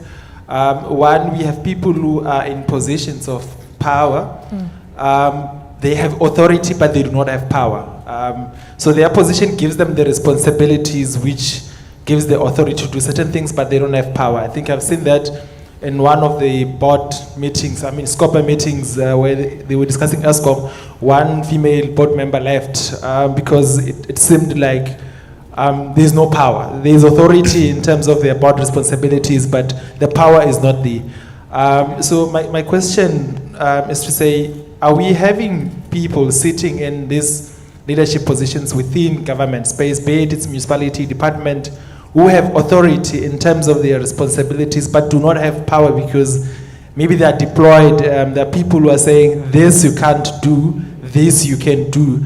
And if that's the case, how do we then get to talk about professionals who have to go into that space and ensure that those people has to have power? And if that's not the, what should happen? I think they always talk about Minister of Public Enterprise and saying, it seems like you are interfering with the affairs of the state-owned entities, and that would mean the people who are leading those entities do not have power, but they do have authority in terms of their responsibilities. Thank you. Would you like to take a stab at that, Bali? Sure, I'll answer the second question. For me, I have no time for people that are not, that are in positions, that they choose to be in positions and are given authority and then don't know how to exercise power. Why did you want to be there? What was the point of you trying to lobby or get to that position if you're going to cry now about actually having to do the hard work that comes with leadership? It's not going to be easy.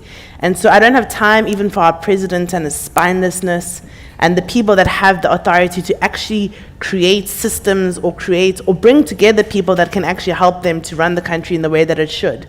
And so I hear your question, but for me, there's a disdain from my side about somebody who can come there and have all the power in the world, but still be scared of certain people telling them things in their ears.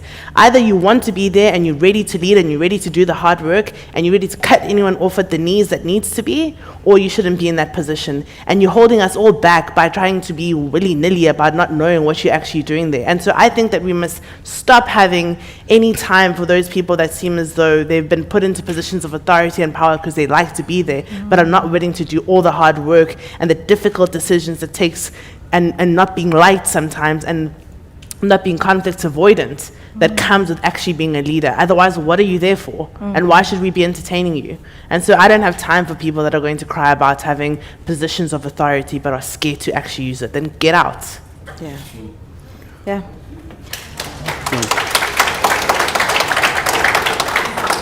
Monday? Just to add very, very quickly, interesting dynamic is that the choices that an organization makes reflect the CEO. The CEO or managing director or DG is a reflection of the principal shareholder's ideology. So those guys, they're not necessarily the best around, right? They may be CAs, etc., but they're not necessarily the best around. They survive in those positions because they are totally in line with the principal shareholder's ideology and worldview.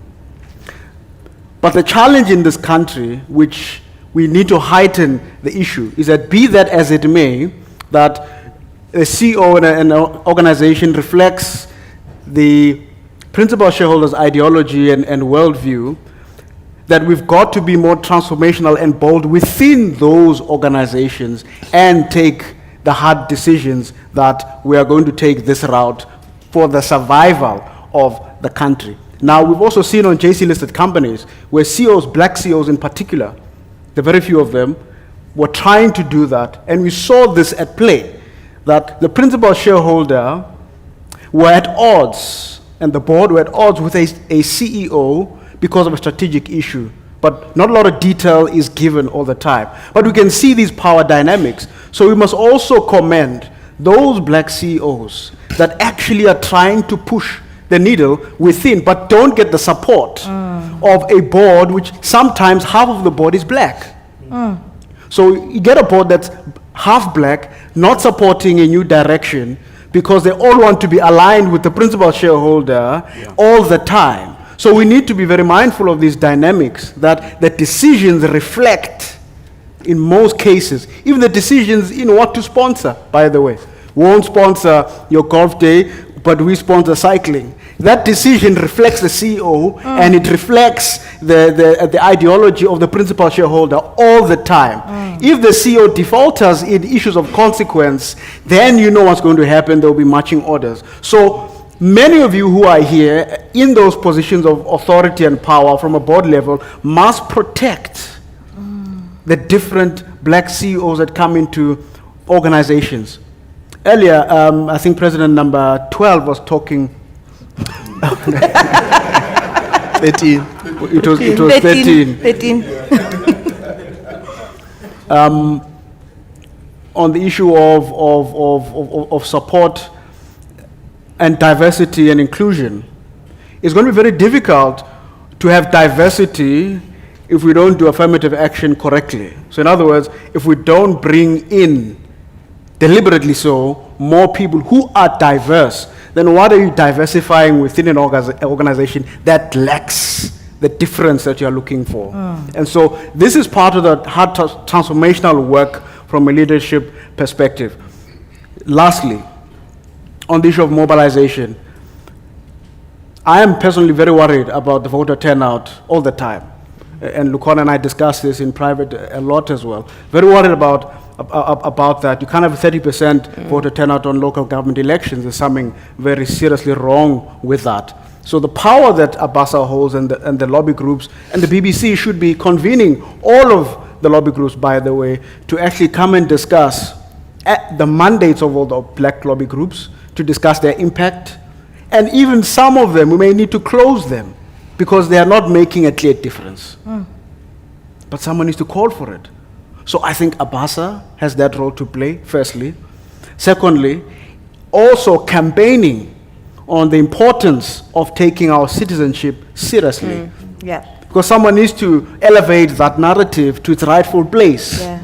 So we may change the Electoral Act, etc., and the bill, and Lukhona has been fiery about that, if you've seen him out there on that issue. That may change, but the attitude, the mindset, right, on the people of the ground will be determined by what the middle class does in response to an ailing political economy. So if the middle class keep quiet, then the masses know there's no hope and no future. We might as well burn this country. But if the middle class, my father used to like to make this analogy, when the plane breaks down on the tarmac, you call a special force. And that special force, he used to say, is the black middle class. The country is about to fail. I don't think it's going to fail because we are here. We are here. So because of our presence, we are a special task force. And believing in organizations like ABASA that have the power of convening, the power not just of the profession, the power of your voice. So I think ABASA is a sleeping giant to a certain extent, amongst others, but you are a giant.